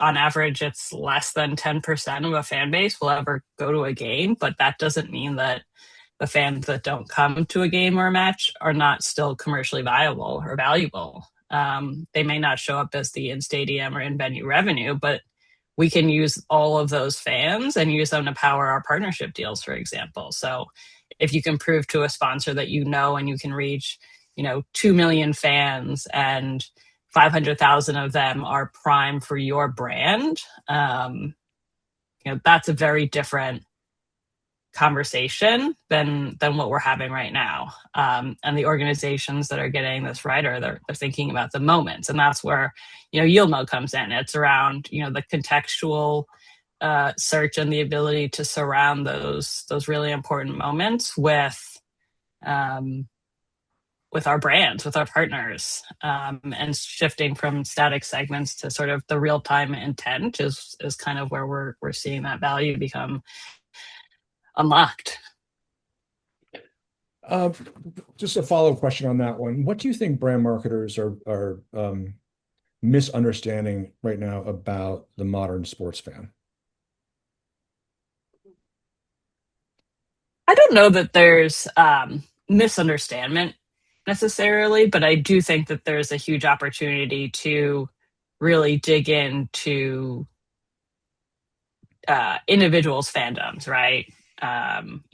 If you think about a sports team and their fandom, like people are, it's activating the same parts of your brain as religion and nationality. So it's built into their identity, their introductions. You come and you say, I'm Lee Shannon, I'm a fan of blank, right? It's my favorite team. I wear their logo on my body. When the team loses, their fandom only strengthens. And it's because it's part of who they are, their core identity. And so I think being able to leverage people's fandoms to sell and reach with their brand message is the opportunity that's there. And that's not through on-court signage or jersey logos, patches and things like that. It's around the specific moments for the specific individuals and how we reach them in a very targeted way. Yeah, I mean they don't call sports fans nations for nothing. So, Eric, so once you guys have identified these high value audiences, how do you actually engage them in more meaningful ways? Yeah, great question. And I'm gonna actually answer this one by walking you through an example Lee Shen and I are working on. Right. So we both YieldMo and Converge by Deloitte, we recently partnered with the Indiana Pacers and Fever in the ownership company that owns both of those teams to launch the first ever team retail media network. And so what does that mean? How does it work? And it'll kind of walk you through the better experience angle. The idea is effectively, and you could, and Lishan and I are doing this for other organizations as well. We're looking at their first party data sets. And Li Shen alluded to this, like, they're a minority of their overall fan base. You may talk to a team and they say, we've got 2 or 3 or 4 million fans in our first party CDP. And then when you ask the question, how big is your overall fan base? And they say 50 or 75 million people, you can do the math. Like it's just straight up a minority. So to date, and I've been in this industry trying to build solutions like this for 20 years. This is the first time I'm able to do it truly with scale in mind. The reality has been that the complex value chain that is the digital ecosystem is not easy. Sports properties don't get it. They're wired to field teams and put them on the court or the field, not to speak DSP or SSP. Like that doesn't make sense writ large to these sports properties. So what Lee Shan and our teams have built is an approach that actually makes sense to sports sponsors, brands who invest in and care heavily about being next to the passionate interests of sports fans, and then helping sports properties actually take advantage of the majority of context and ultimately ad inventory about their players and teams that exists on the open web. And by the way, most sports fans don't go to the official website for the team. So maybe they get 100,000 uniques a month, but we're talking about teams that have 50 million fans and who are reading multiple articles, viewing multiple videos a day, multiple times over, and teams, leagues, and brands who are official marketing partners of those properties haven't really been working closely to unlock that value on the open web. So ultimately, when you marry Converge's approach of enriching first party data and then YieldMo's approach of activating against that, plus finding the contextually relevant topics, keywords, articles around the sports fans, it really becomes a better experience because it fits more naturally into the fan journey. So you're getting more relevant creative, right? We did a, we have a case study that we did a few months ago with Celsius beverage where, they're targeting Jaden Daniels content, the quarterback for the Commanders. Well, if you put Jaden Daniels creative around Jaden Daniels articles, it will perform better, period.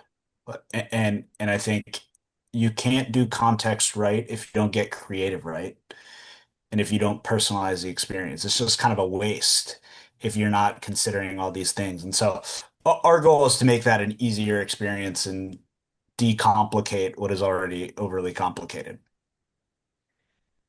Yeah, that's such a good point. The whole context and creative is smart. Um, Li Shen, how do you connect better fan experiences to real business outcomes? Yeah, I mean, so I look at it in 2 points. One is the revenue lines that teams already care about. So that's how do you personalize experiences in order to sell more tickets, sell more merchandise, more food and beverage in the stadium. You can cross sell a basketball fan into a concert or a family show because we know that they have a family and young kids in the household. You can see renewal rates go up because you're reaching the right person with the right offer at the right time instead of blasting, the same emails to your entire database. So real measurable lift on the P&L lines that everybody's already looking at. But the bigger unlock, as we're talking about, is, what happens when you look beyond the stadium? The fans who live 3 states away, who watch every game, watching all the highlights on social media.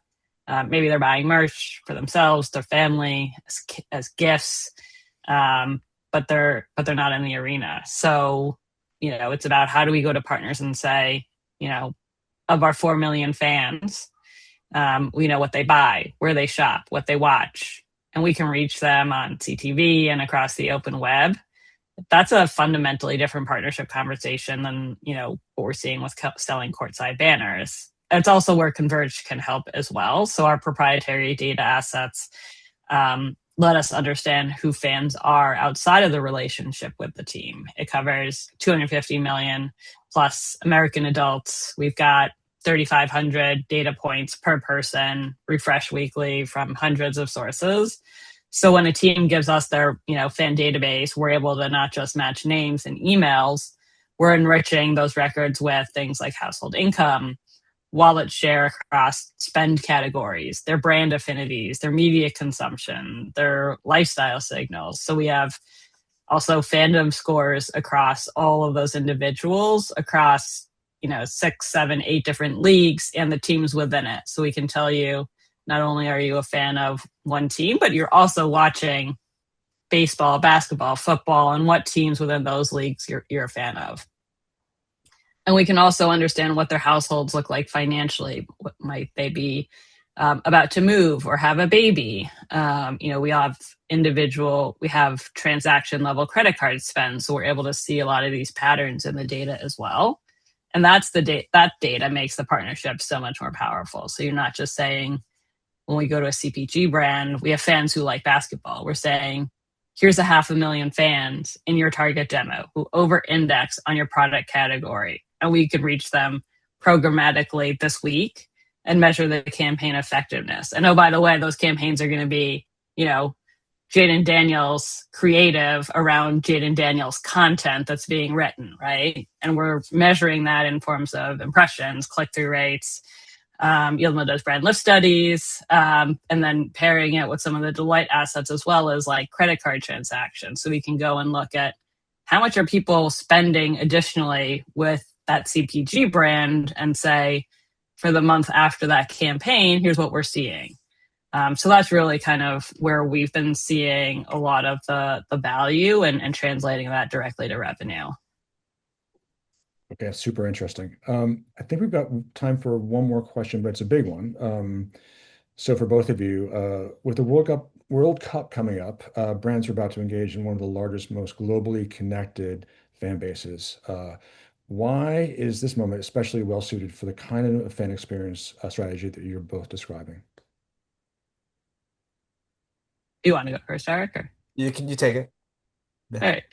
Um, well, I mean, to me, the World Cup is just proof that fandom doesn't live inside of a stadium, right? Like, first of all, they're not even home stadiums for any of the teams, right? It's we're moving from stadium to stadium across three different countries, and so this is like the number one proof point that fandom is everywhere, and it's as clear as nationality. So now you're going to have a combination of I'm rooting for my country or where my family's from a nationality perspective, and I'm rooting for sports specifically as well. So um, to me, I think this is a critical point, and seeing the brands activate around World Cup, we're going to be thinking about how we can do that in real time, how we show up with relevant experiences where those fans are. And that's where that enriched data and the intelligent media is built to do.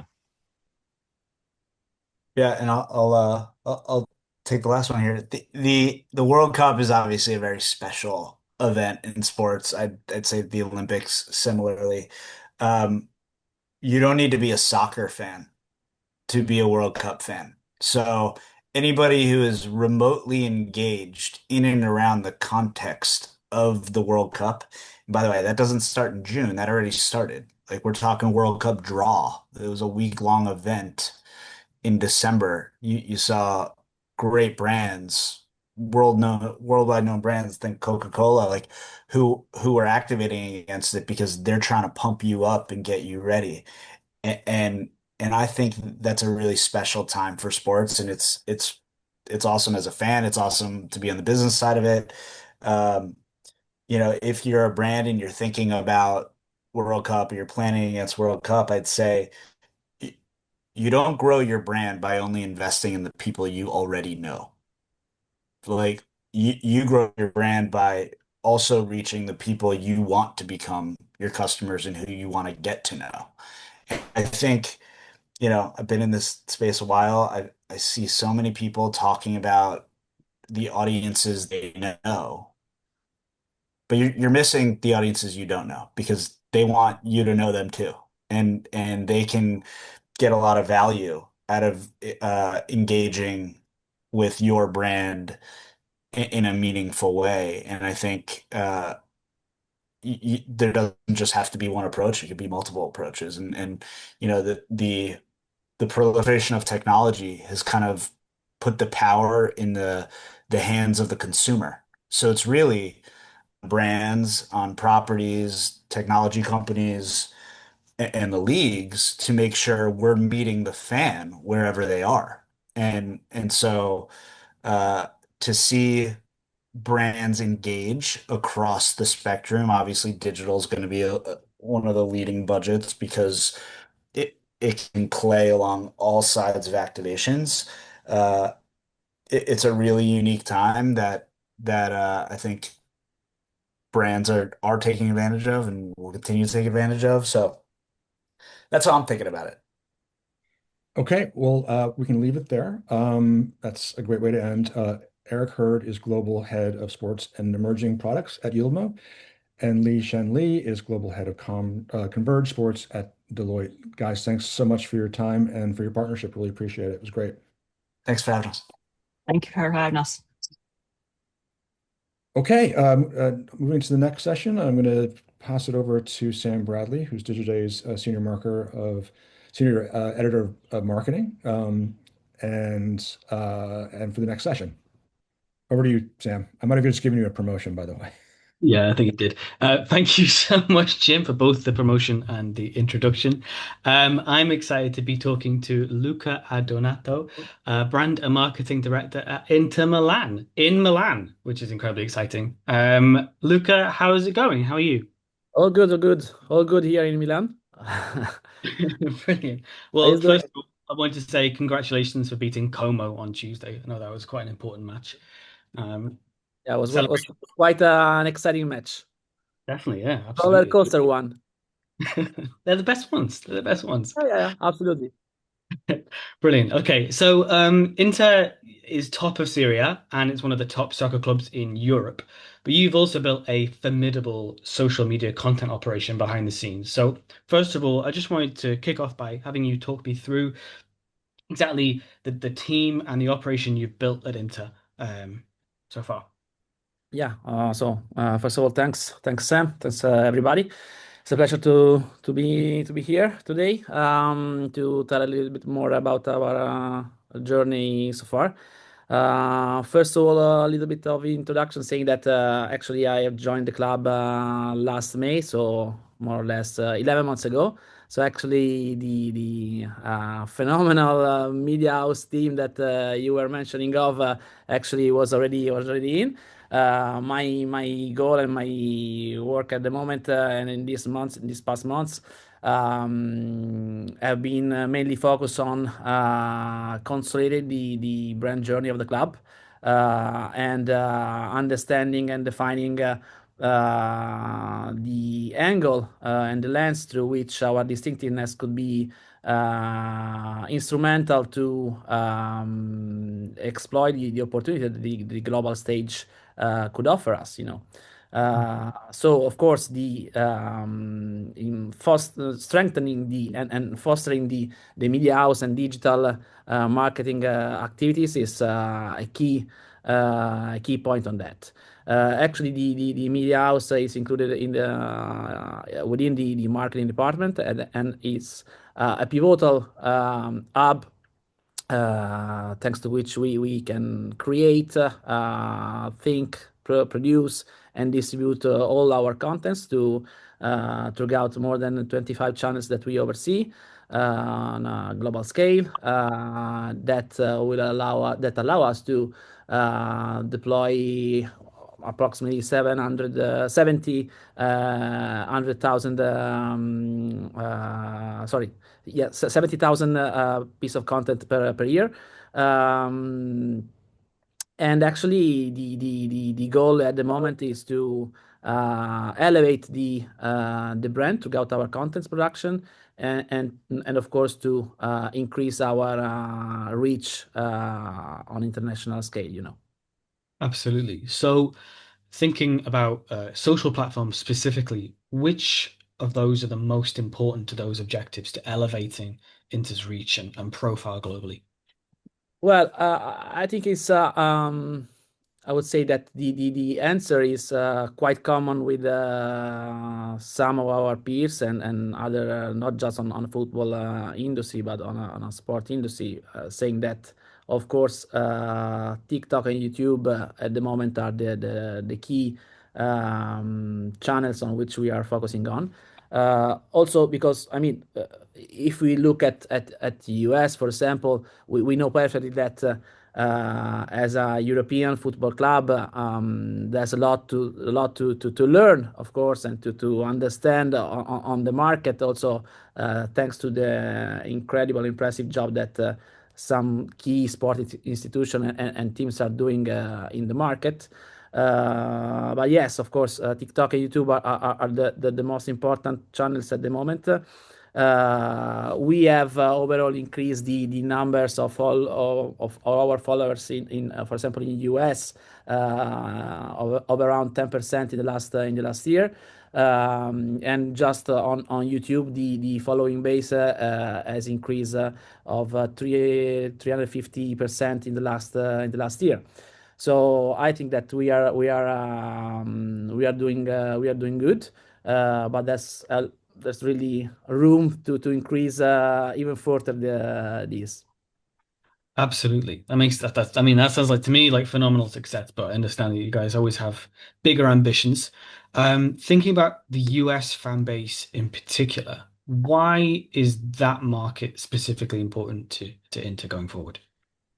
Well, when we talk and when we think about how to increase our awareness first and relevance right after internationally wise, of course, we have to in some way follow the overall overarching I would say club and commercial strategy that lays behind, you know. So of course, I mean, marketing in general and content in particular, of course, has to be seen as instrumental in order to elevate and increase the capability of the club to generate revenues, you know.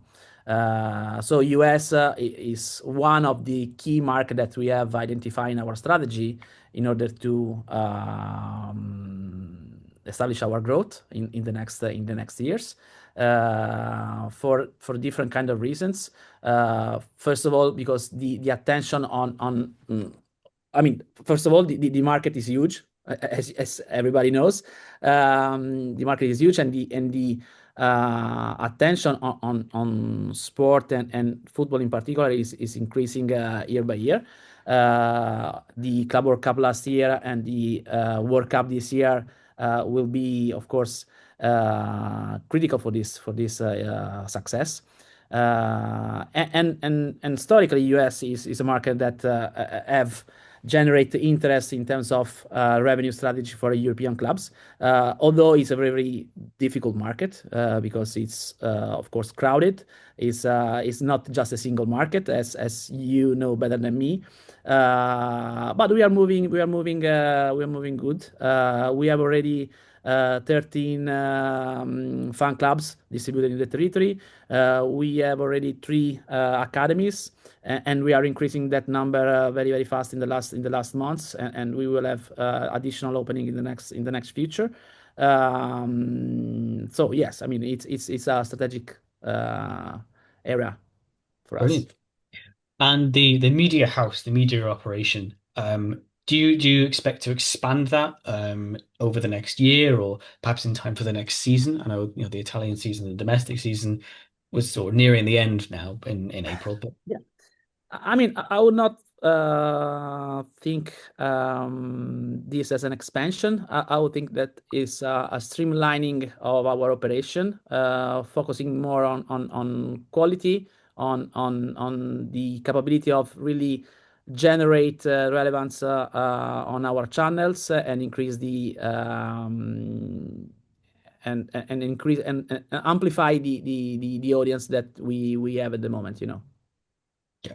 Okay, fair enough. So you mentioned the commercial operations and the commercial objectives of the club. Inter recently recorded its first profit in a few years, which is really positive sign for the sustainability of the club, all that stuff. How important is the social media operation, the media house, to supporting those commercial objectives? As I was saying before, is I think it's very, very important. I would say that the overall marketing strategy and touch points are equally supporting the overall generation of value, I would say. Of course, social media and content production and content is nowadays the most immediate way to on one side to generate interest to potential partners to give credibility of the trajectory that the club is having at the moment, and at the same time to activate the assets that each partner have thanks to the collaboration, the cooperation that they have with us. So I think yes, it's a sort of pivotal role for this goal. Got it. Okay. So I wanted to use today to talk a little bit about the efforts you've been making to align Inter with pop culture, I think is the best way of putting it. So, for example, I know you've been working with Sony Italia recently to commemorate an album anniversary, Pink Floyd's "Wish You Were Here." This is a little bit left field. So, first of all, maybe we could just talk about what that project was from the top, first of all. Okay. Now, first of all, I would say that football or soccer in US is, I would say, one of the first a sample of pop culture. Okay. I mean, football and soccer is completely embedded in the pop culture. And so, if as we are doing, and as the club has already done in the past, would like to generate a wider interest around us, and being really and create relevance throughout our distinctiveness. I think that touching different kind of territories that are part of the wider pop culture, but that can be linked with us thanks to one of the key elements that we have, so which is the ability to trigger passion to the audience, to whatever it is, for music or sport or art or lifestyle. I don't know. It's something that will add a little pieces to this trajectory. So the story around the Pink Floyd activation is very, very interesting, because Inter and Sony Italy have been already collaborating a lot in the past, uh, mm, specifically on using some of their library throughout the distribution of our content. But then in the last meetings that we had last year, this idea came up thanks to the fact that they have the full exploitation of the Pink Floyd library. Yeah, looking at a photo that they have in their catalog, which were depicting the fact that they used to have a football team in which they used to play during the break within a concert to the other. Soon, and they were calling that team Pink Floyd Football Club. So, looking at the picture, we came up with the idea to create to establish an authentic storytelling around that. And so, additional to the exploitation of the song which you were here, that were celebrating the 50 years after the release, as you were saying, we have thought to create an additional layer of engagement, which was exactly to create a capsule collection of product, which were touching both the lifestyle element as well as the sports element, because our players were entering the field last Friday with a Nike Anthem jacket personalized for the occasion, with the Wish You Were Here 50th anniversary logo on it. And then, of course, a lifestyle capsule collection also have been released, and some interesting little music oriented element were included, like the drumsticks within this collection. And actually, all the items were sold out after the first 24 hours of after the distribution. And the interest that have been generating throughout our channel, and also the label channel, were really, really impressive. So I think that was really a nice activation that have been built throughout these months. Brilliant. Okay.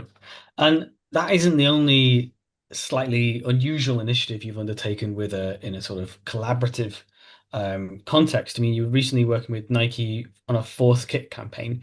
For our US viewers, readers, teams usually have three kits, right, Luca? I mean, a Yeah, fourth kit is a bit of a bonus, right?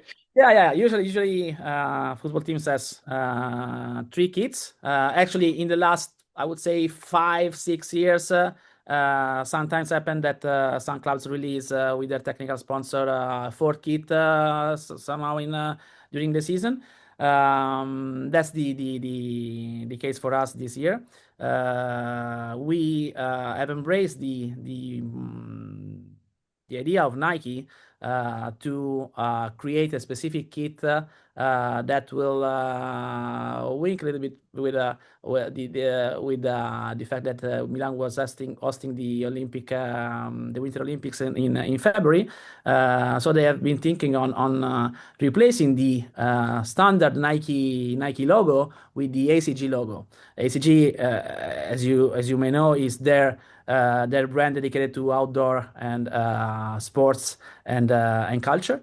So we outlined this kit that was specifically thought to be ready for an Olympic winter occasion.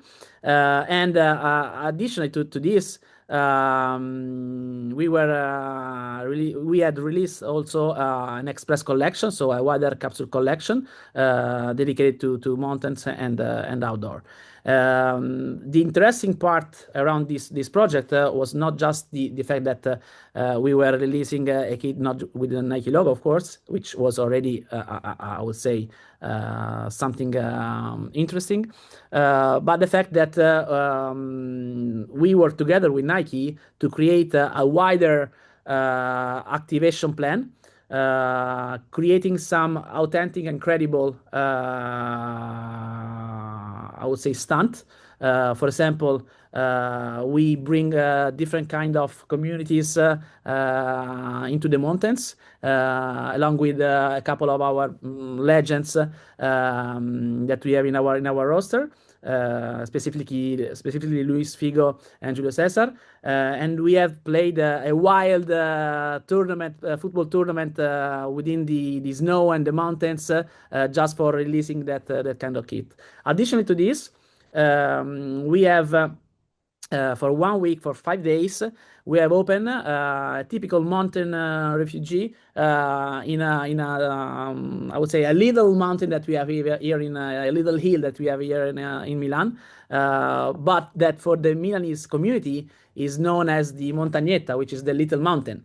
So around this place, we host different kind of activation, all inspired by the outdoor attitude, and around this wider project, we have generated not just a significant return in terms of product sales, but also more than 5 million impressions totally on our channels, just specifically for this content, and we have increased the percentage of the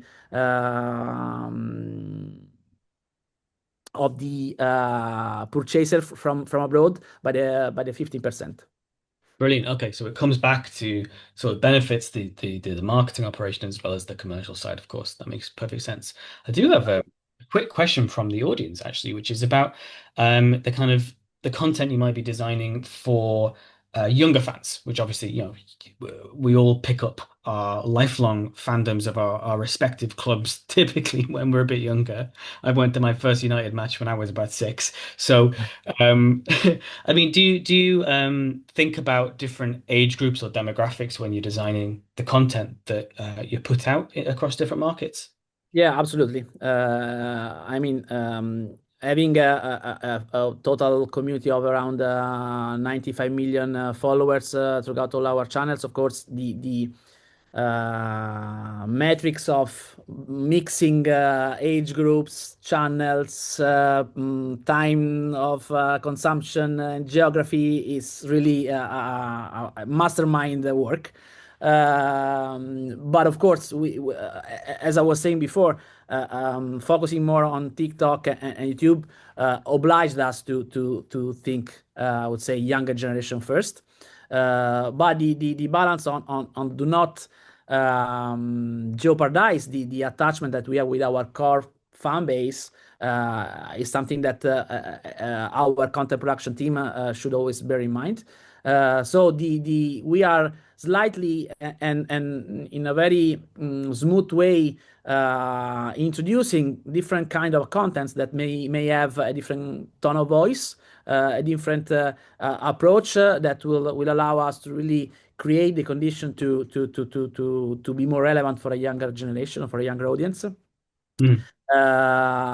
And that will go along with the wider brand and marketing activation plan that, as I was saying before, is specifically focused to increase our awareness on international scale and throughout the younger generations. Brilliant. Okay. Well, I think we've got time for just one more question, and it's one we can't ignore. It's come up in a couple of the other sessions. Obviously, the World Cup is coming in the summer at the end of the domestic season. It's the biggest event in world football, not soccer, world football. Not talk about Italy, please. Not talk about Italy, please.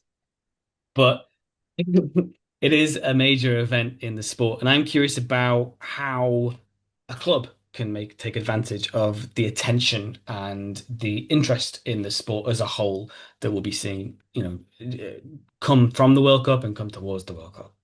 I mean, of course, we are already working around that. And honestly, is I would say very, very tough job, because of course the attention will be on the national teams, and the market, as I was saying before, is super crowded in terms of media attention. So understanding how to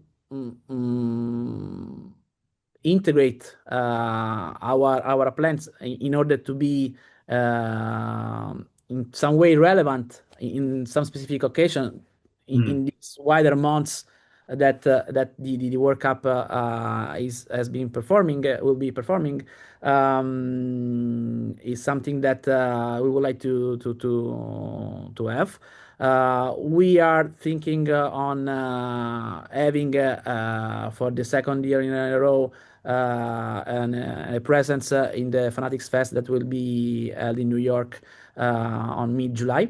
That will be more or less the period of the semifinal of the World Cup, quarter semifinal of the World Cup.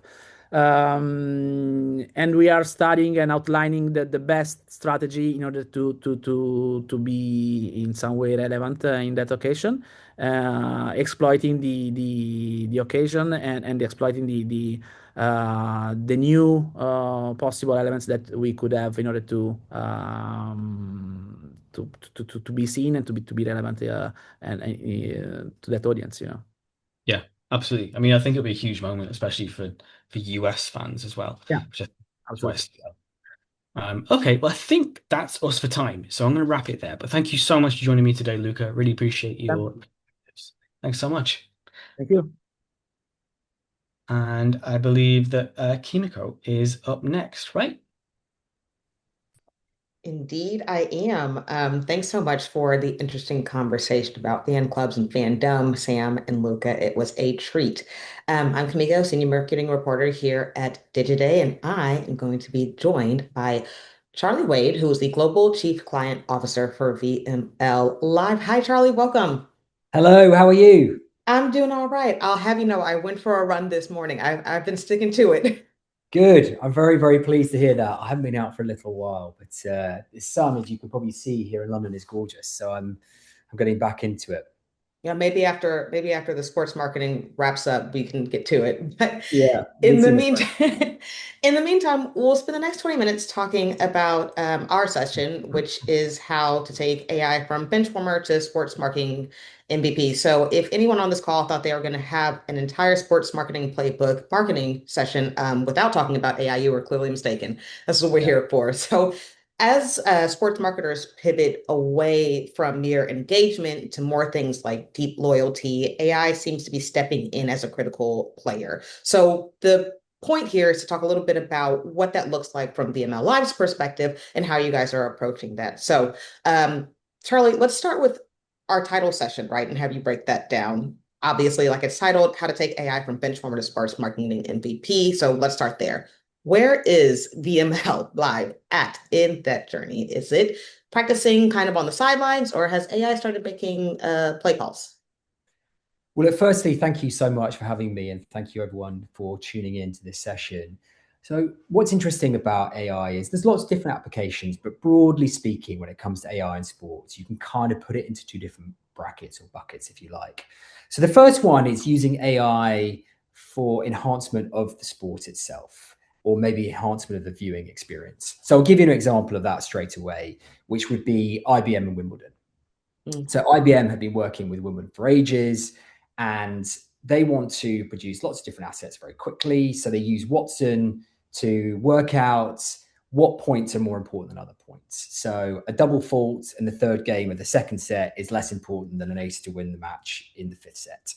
And based on that, they can help splice up all the different footage, or they can get different cameras to go to different parts of the ground. So it's all about improving the experience, basically. The second part, though, which is the area that I'm in, is how AI can be used to enhance the fan experience with regards to the rights holder or the brand. So looking at ways to produce things more quickly, or quicker, I should say, quicker, more efficiently, but very much with the fan in mind, in a way that's going to enhance the brand association with the property, or if you're working with a rights holder, that rights holder itself often working with a brand. So that's the area that we're looking at a lot more. And I have to say that I'm very excited that we've made some amazing headway and some amazing progress. Yeah. You guys have done a couple of projects. One of them I wrote about, which was the guac guru for the Super Bowl, but with avocados from Mexico. So you've got a little bit of work under your belt. Talk to me a little bit about what this has looked like in real time for you guys, leveraging AI as a tool and capturing these fandoms and these moments. Absolutely. So when it comes to using AI from a marketing perspective, I again would break that down into kind of 4 different areas where you can really get into it, and it can really give you massive advantages. So the first one is operational. The second one is creative. The third is commercial. And the fourth one is innovation. And I'll break those down a little bit quickly here, if I may. So the first one, operational, in many ways doesn't get the headlines. It's not seen as being as glamorous, but actually it's fantastic and it's really important. And what this can let you do as a brand is get things to market incredibly quickly.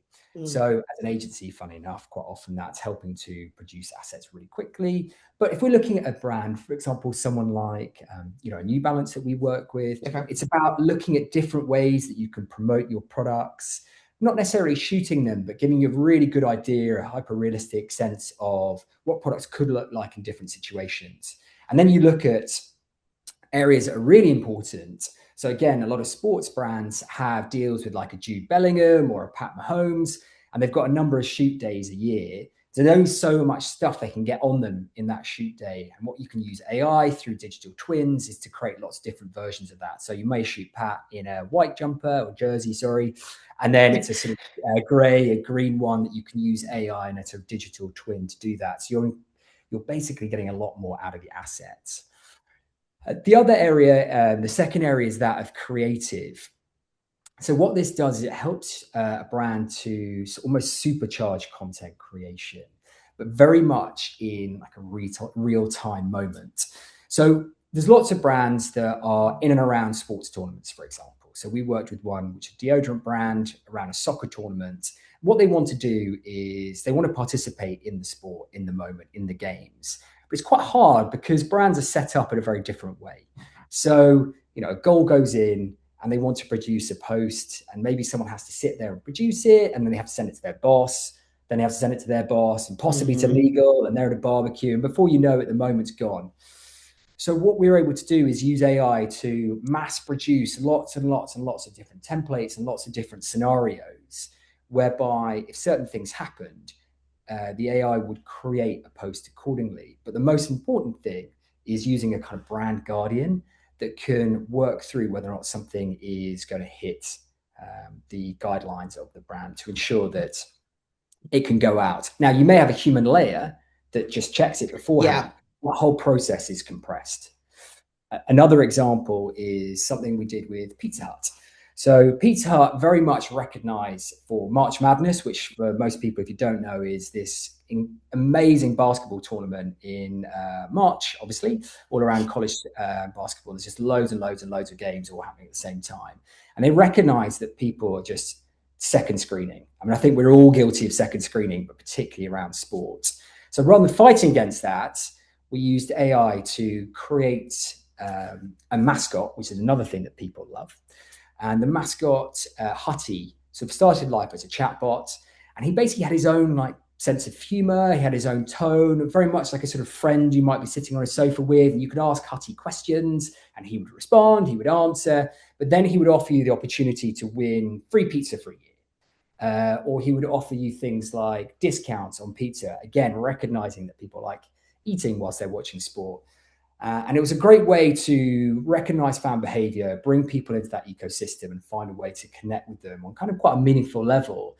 What was really funny is we then actually brought him to life and he actually ended up at the Final Four. And I don't think there's many examples of AI that end up being a real life mascot, but seek him out. He's quite funny, actually.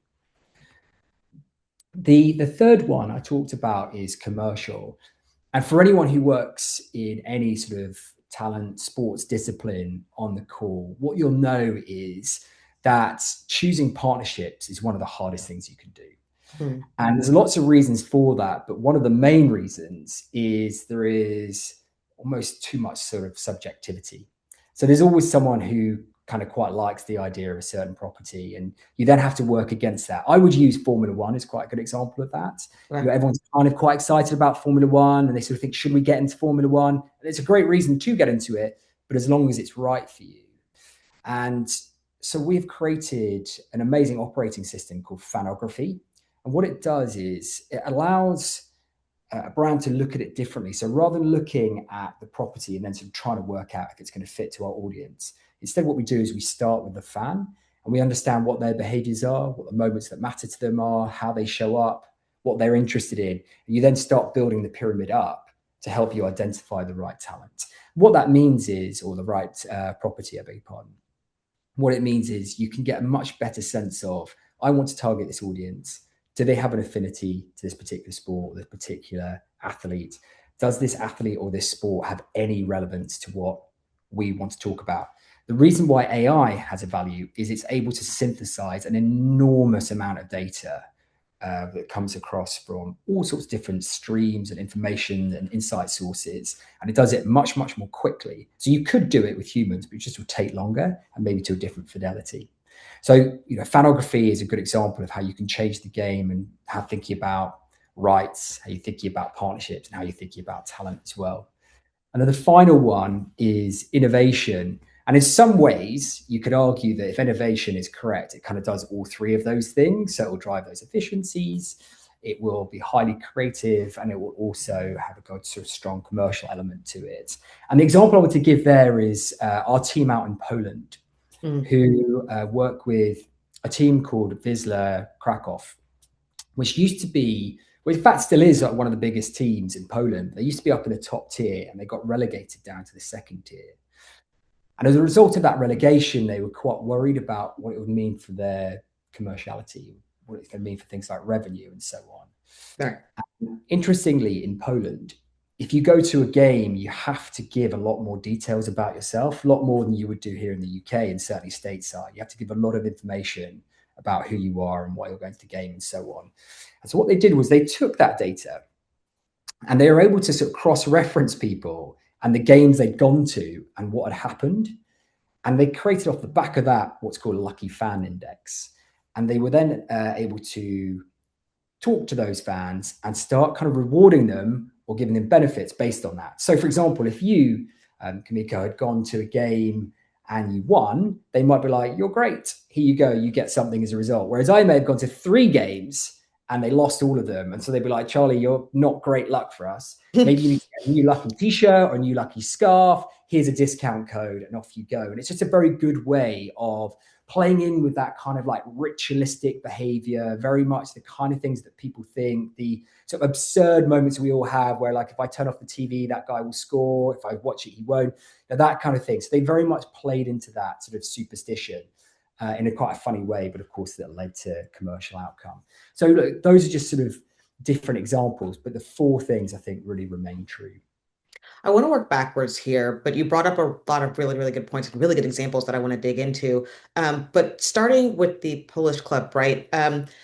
One of the things that I've been reporting on as I write these stories about AI is like people kind of fall into 2 camps. You've got those that are gung-ho about it and use it to scale their creativity and whatnot, and others are a little bit more apprehensive. So with something like the Lucky Fan experience, how do you manage AI for like data synthesizing and targeting and things like this, right? Without it feeling like Big Brother to fans. Totally. I mean, that is an excellent point, and it's so important. And this answer is fairly simple, actually. If if you go back across all four of the things I just spoken to you about, what is actually at their heart is the fan or the human. We talk at VML about this idea of human first. So everything we do being human first. So what that means is that AI is not there to replace something, it's there to enable something. So with the creativity, it's about helping to come up with more hypothesis, or it's to come up with things that are going to help push you forward. With the efficiency, with the operations, it's all about efficiency. I think in the case of Vizsla, because the fan already knows that they have to give a certain amount of details over anyway, Okay. they're sort of a bit more comfortable with that sense of like, this is kind of the deal. Like, I have to get this information over to go and watch the game. So that's a sort of value exchange is too strong, but they just know that's the way that it works. So what you do then is you apply that human lens, and the fan or the human lens, as I said a moment ago, is very much that we all have that sense of superstition, we all have that sense of ritual, and then you start looking at what kind of rewards that people would want. So you're using the data to aggregate to work out if that fan's lucky. You're using the data to then work out how to communicate with them. You're also thinking about things that might be exciting and interesting to them. But ultimately, it's a human story that's first. It's about going to the game. It's about ritual. It's about superstition. It's about reward. It's about gamification. Everyone likes being the best one. If you're the best fan, that's pretty cool. That makes a lot of sense and it's interesting. And not to trigger anybody's PTSD here, but it almost reminds me of like third-party cookies and things like this, right? Yeah. Where you had a bunch of people who were like, well, I'll opt in, but like, what am I getting for this? Like, are you Yeah. personalizing my experience? Do I get a discount? Something like that. And it seems AI kind of falls into the same bucket here. It totally can. And I go back to the point again, if if you need to be thinking about how AI is going to help, again, firstly, it's either the human that's sort of behind it, that's doing the work, or that's sort of coming up with the creative, but certainly you have to think about the fan experience. The analogy I sort of give, which is not perfect, but I think it kind of works, is, when gaming really blew up and loads of brands just try to turn up in games or just try to partner with games and the community had no interest. It's the same sort of thing. If you're hoping that AI is going to come up with the killer idea alone, or if AI is going to be the thing that's going to give you the most amazing partnership idea, then what you need is to use AI, deploy it in the right time to the right spaces, which again is usually about speed, efficiency. It's usually about data. It's usually about insights, and then give those humans the ability to come up with something that's really interesting, or in fact, give it directly to the fans to enjoy and take pleasure from. I mean, a good example of that, this is straying a little bit back into the first world of AI, which is about the participation. If you think of someone like Amazon Web Services, the way that they really enhance the viewing experience of Formula One by giving you ideas about what's happening in the car and braking speed and the ability to overtake someone, that actually really heightens the enjoyment. Yeah. Go back to me, go back for me to the creativity part of this, right? Because as good as AI is at making predictions, one of the things about sports is that it's unpredictable. So how do you keep AI from feeling less like a robot and more part of that game day culture, right? Like if the algorithm is telling you that there's a 98% chance of a draw, like what are the insights that make the decision to make it authentic and in the moment, without being robotic? Again, the thing is, I talk about robotic. I feel like I'm robotic with the answer.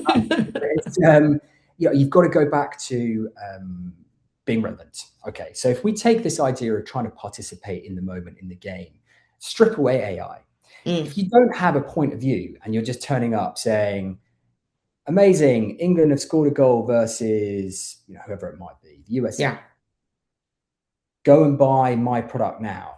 So what are you doing there? You're ramming a message that's irrelevant into a moment that is highly contested on maybe a channel that you own that's going to try and compete against all the media channels as well. So you're probably not going to get much cut through that. So that's real. That's the reality today. Yeah. Brands are doing that today. But what AI can do is give you a much quicker route to market. So that's how it can help. But it has to be underpinned by a role and a goal and a point of view of how you're going to enhance the fan experience.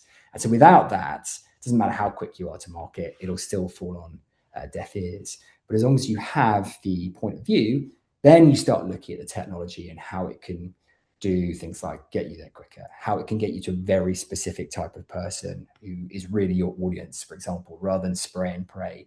So that's how you need to think about it.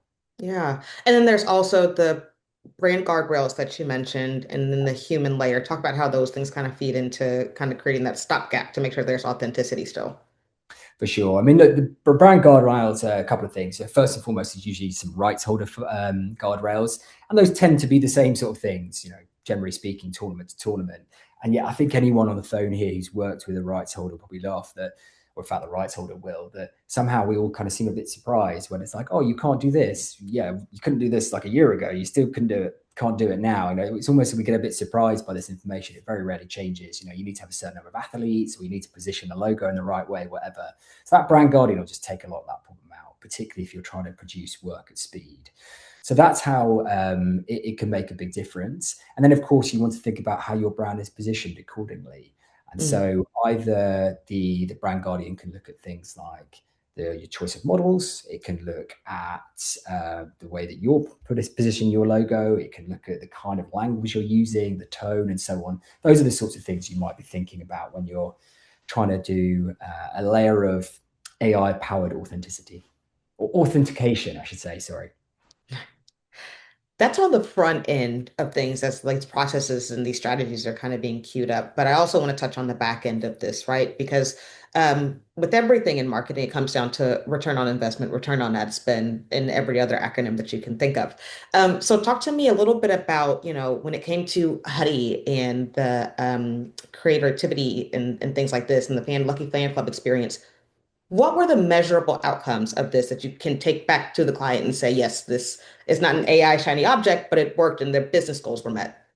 Totally. And that's an unbelievably important question, because I think that in some ways, I don't think it's totally unfair to say that sometimes with sports, there's been almost like a sort of implied success sometimes. I mean, that's a little bit dated, but it's not totally unfair.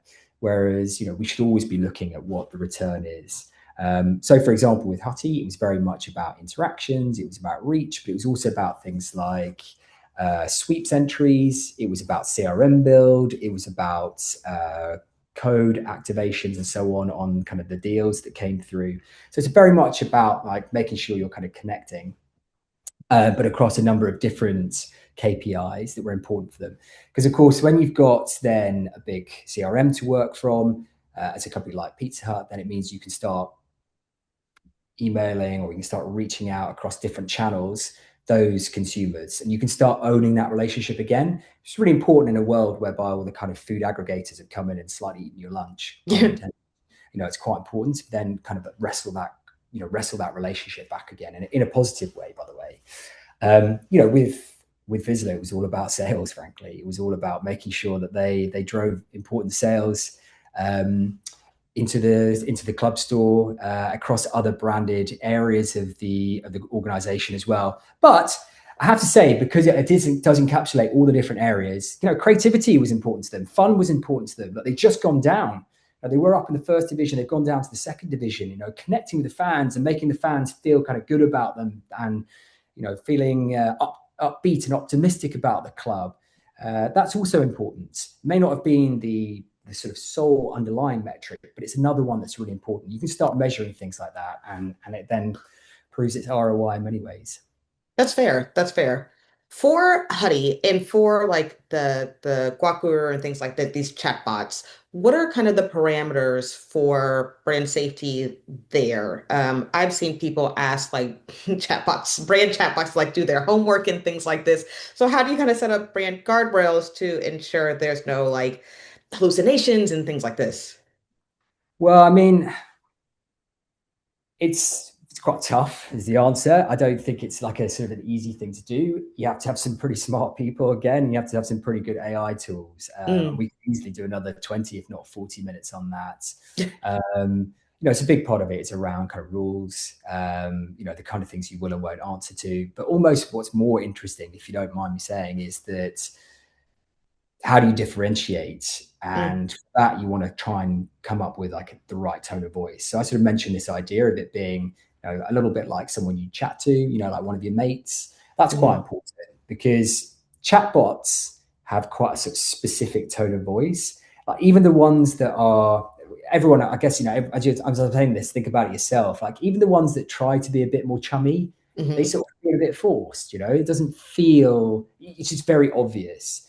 Whereas sort of, whereas if you've got one that's very much about, a certain tone of voice, it feels like it understands the game. It's got very clear points of view on like the history of certain teams. It's got a point of view on specific games. It's got a point of view on different aspects of it. Sort of quite quickly you start thinking, well, this is like an enjoyable two-way conversation. And the fact that it's a chatbot sort of becomes a bit irrelevant in some ways. So I think that that's a big part of it. And again, you go back to the human layer. The human layer is what's the right tone of voice? Like, what are people thinking about when they're watching March Madness? What's the kind of things they're asking? What's the kind of things they're going to be interested in? And then, of course, I've just said, you make sure you strip out all the kind of nonsense. That kind of also flicks at this idea of shiny objects syndrome, right? Versus like reality. We talk a lot about what AI will be capable of and what it will do in the future, but curious to get your POV on like what it's capable realistically of right now. Are we at the point where AI can maybe predict the ROI of a sponsorship before the deal is even signed? Yes and no. Okay. Yes and no. And the reason why I say yes and no is not to just sit on the fence, but yes, I think what AI can do now is give you a much better sense. And we've got, colleagues in the agency here who do a lot of work around measurement, and they work, funny enough, in the sports arena quite a lot. What they're able to do is give a prediction around the likelihood that someone is going to associate your brand with a particular property or a particular athlete, or whether or not, even with your best efforts, they're always going to think of their previous sponsor, whatever it might be, or their previous partner. They can also give you a sense of like how much share of attention you're going to get. So if it's someone really high profile, they may have 10 big sponsorships. And you may say, look, you might be able to get 10 or 15% of kind of brain space, but there'll always be 85% of people that kind of think elsewhere, or they go to a different partnership. But they may say, you know what, but this reach is so huge, it's worth it. Whereas, you may say on the flip side, look, we'll give you someone with smaller reach, but you can kind of own the relationship. You can kind of own the sort of sense of mind of, I don't think of this athlete, or I think of this property, I think of this brand. So we can definitely do that. The reason why I say no is because you never quite know how something's going to pan out. Yeah. Again, I keep coming back to this idea of humans. I mean, sports stars are very human, but even things like the realities of tournaments is very human. Look at Live Golf recently as an example of that. Now, there's lots of reasons for it, none of which are relevant, make no mistake, but you never quite know how these things are going to turn out, what the reality is. But it can still give you a very, very good sense. Whereas before, you might have just felt like you're kind of just putting faces up on a page and sort of, or like logos up on a page and kind of reacting to what you like the look of. This is fair. I'll give you a pass for the yes and no for that one. That's fair. I appreciate it. I appreciate that. I see everybody else is kind of ending on the World Cup. So I want to make sure that our conversation does not end without mention of the World Cup. But I want to ask if there's anything that you're watching for as the World Cup kind of comes into focus from an AI perspective. How do you think generative AI is going to be woven into this big global marketing moment? Yeah, I mean, it's a great question. It really is. I mean, the World Cup, I'm so excited about it, I have to say. But that's because, unlike my Italian friend beforehand, England have qualified, which is great. Sorry. But, you get to work at Inter, so it could be worse. I think that the World Cup will probably do a couple of things, I would say. I think that with regards to AI, I think what we'll probably see is one or two really smart uses of AI. I think we'll see one or two things we think, yeah, that's really great. And that might be about recreating characters, or it might be about kind of hypothesizing on what could happen, or helping people to almost like live the dream of lifting the World Cup themselves. And that could be in a live experience setting, or it could be digital. I don't know. But I think there'll be some things that are really interesting. Then I think there will be, like there is in every World Cup, there'll be people trying to hijack. Yeah.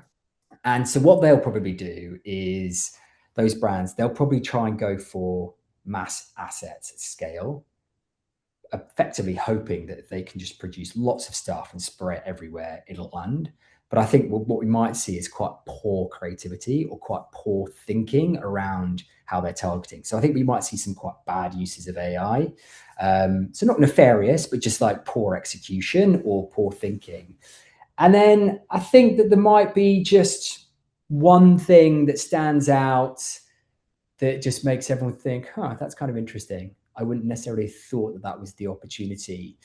And that may well come from a brand that you wouldn't necessarily associate with the World Cup, or with a brand that would normally sit around the World Cup. But I think there'll just be one thing. But fundamentally, I think you'll see some like really, really strong examples of it. I think you'll see a bunch of like slop in, slop out, or I think you called it garbage in, garbage out. Garbage in, garbage out. Yeah. Exactly. I think that really will happen. And I think you'll probably just see like one very interesting use of it that is not necessarily, it's not necessarily like a kind of ROI thing, or it's not necessarily like an obvious player, but just like a very interesting use of it. Well, that's the thing about AI, and I feel like we've kind of proven it throughout this conversation, is that there's a lot of different ways and spin-offs that it could go in terms of data, in terms of creativity, in terms of fan engagement. So, Charlie, I can't thank you enough for spending some time with us this afternoon, and kind of walking us through what that looks like for VML Live and what this looks like for you going forward. So I hope those in the audience found it as valuable as I did. With that said, thanks, Charlie. I'm going to hand it back to the Digiday team for some final closing remarks and to wrap up this summit. And thank everyone else. Bye-bye. Thank you, Kamiko and Charlie. Super interesting conversation. Really appreciate it. Okay, we're at the end of the afternoon. Thank you so much for sticking with us. I think that those sessions were really interesting. Yeah, chock full of great takeaways. Michael, what were your important takeaways? Well, I mean, the fact is, the fan is kind of the essential ingredient here. They need to be factored in throughout the whole process, from a league point of view, sport team point of view, from a brand point of view. I think that's really important, and the trust that goes with that, I think, is essential. And then I think just the rise of women's sports, the importance of local execution of sports is really, really vital, and everybody needs to be thinking about that more. And then lastly, I thought, with what Luca was talking about with social media, there are so many ways in which you can tap social media to really embellish and kind of amplify whatever it is you're doing with whatever sport or league or team or whatever. Those are my big takeaways. Yeah, I mean, definitely agree with the fan. I also thought it was really interesting in the Yield Mo session about data-driven context, and having that Yes. explained with creative in terms of making these marketing in sports effective. I think the AI as a parser of massive and varied sports world at scale and real time and relevancy was super interesting. I think that the comments in Alyssa's session about there's no such thing as a non-sports brand was really important. And finally, the World Cup is going to be an incredible crucible for all of this, and I can't wait to see that. I'm so glad the World Cup came up pretty much throughout this entire event. So Absolutely. All right, well, that's it for us today. I want to make a special thanks to Yieldmo for being a great partner and sponsor of making this happen today. So thank you so much. And I want to thank our moderators and speakers. Again, the conversations were rich, and I really appreciate everybody's time. So we'll see you next time. thanks, everyone. Bye-bye.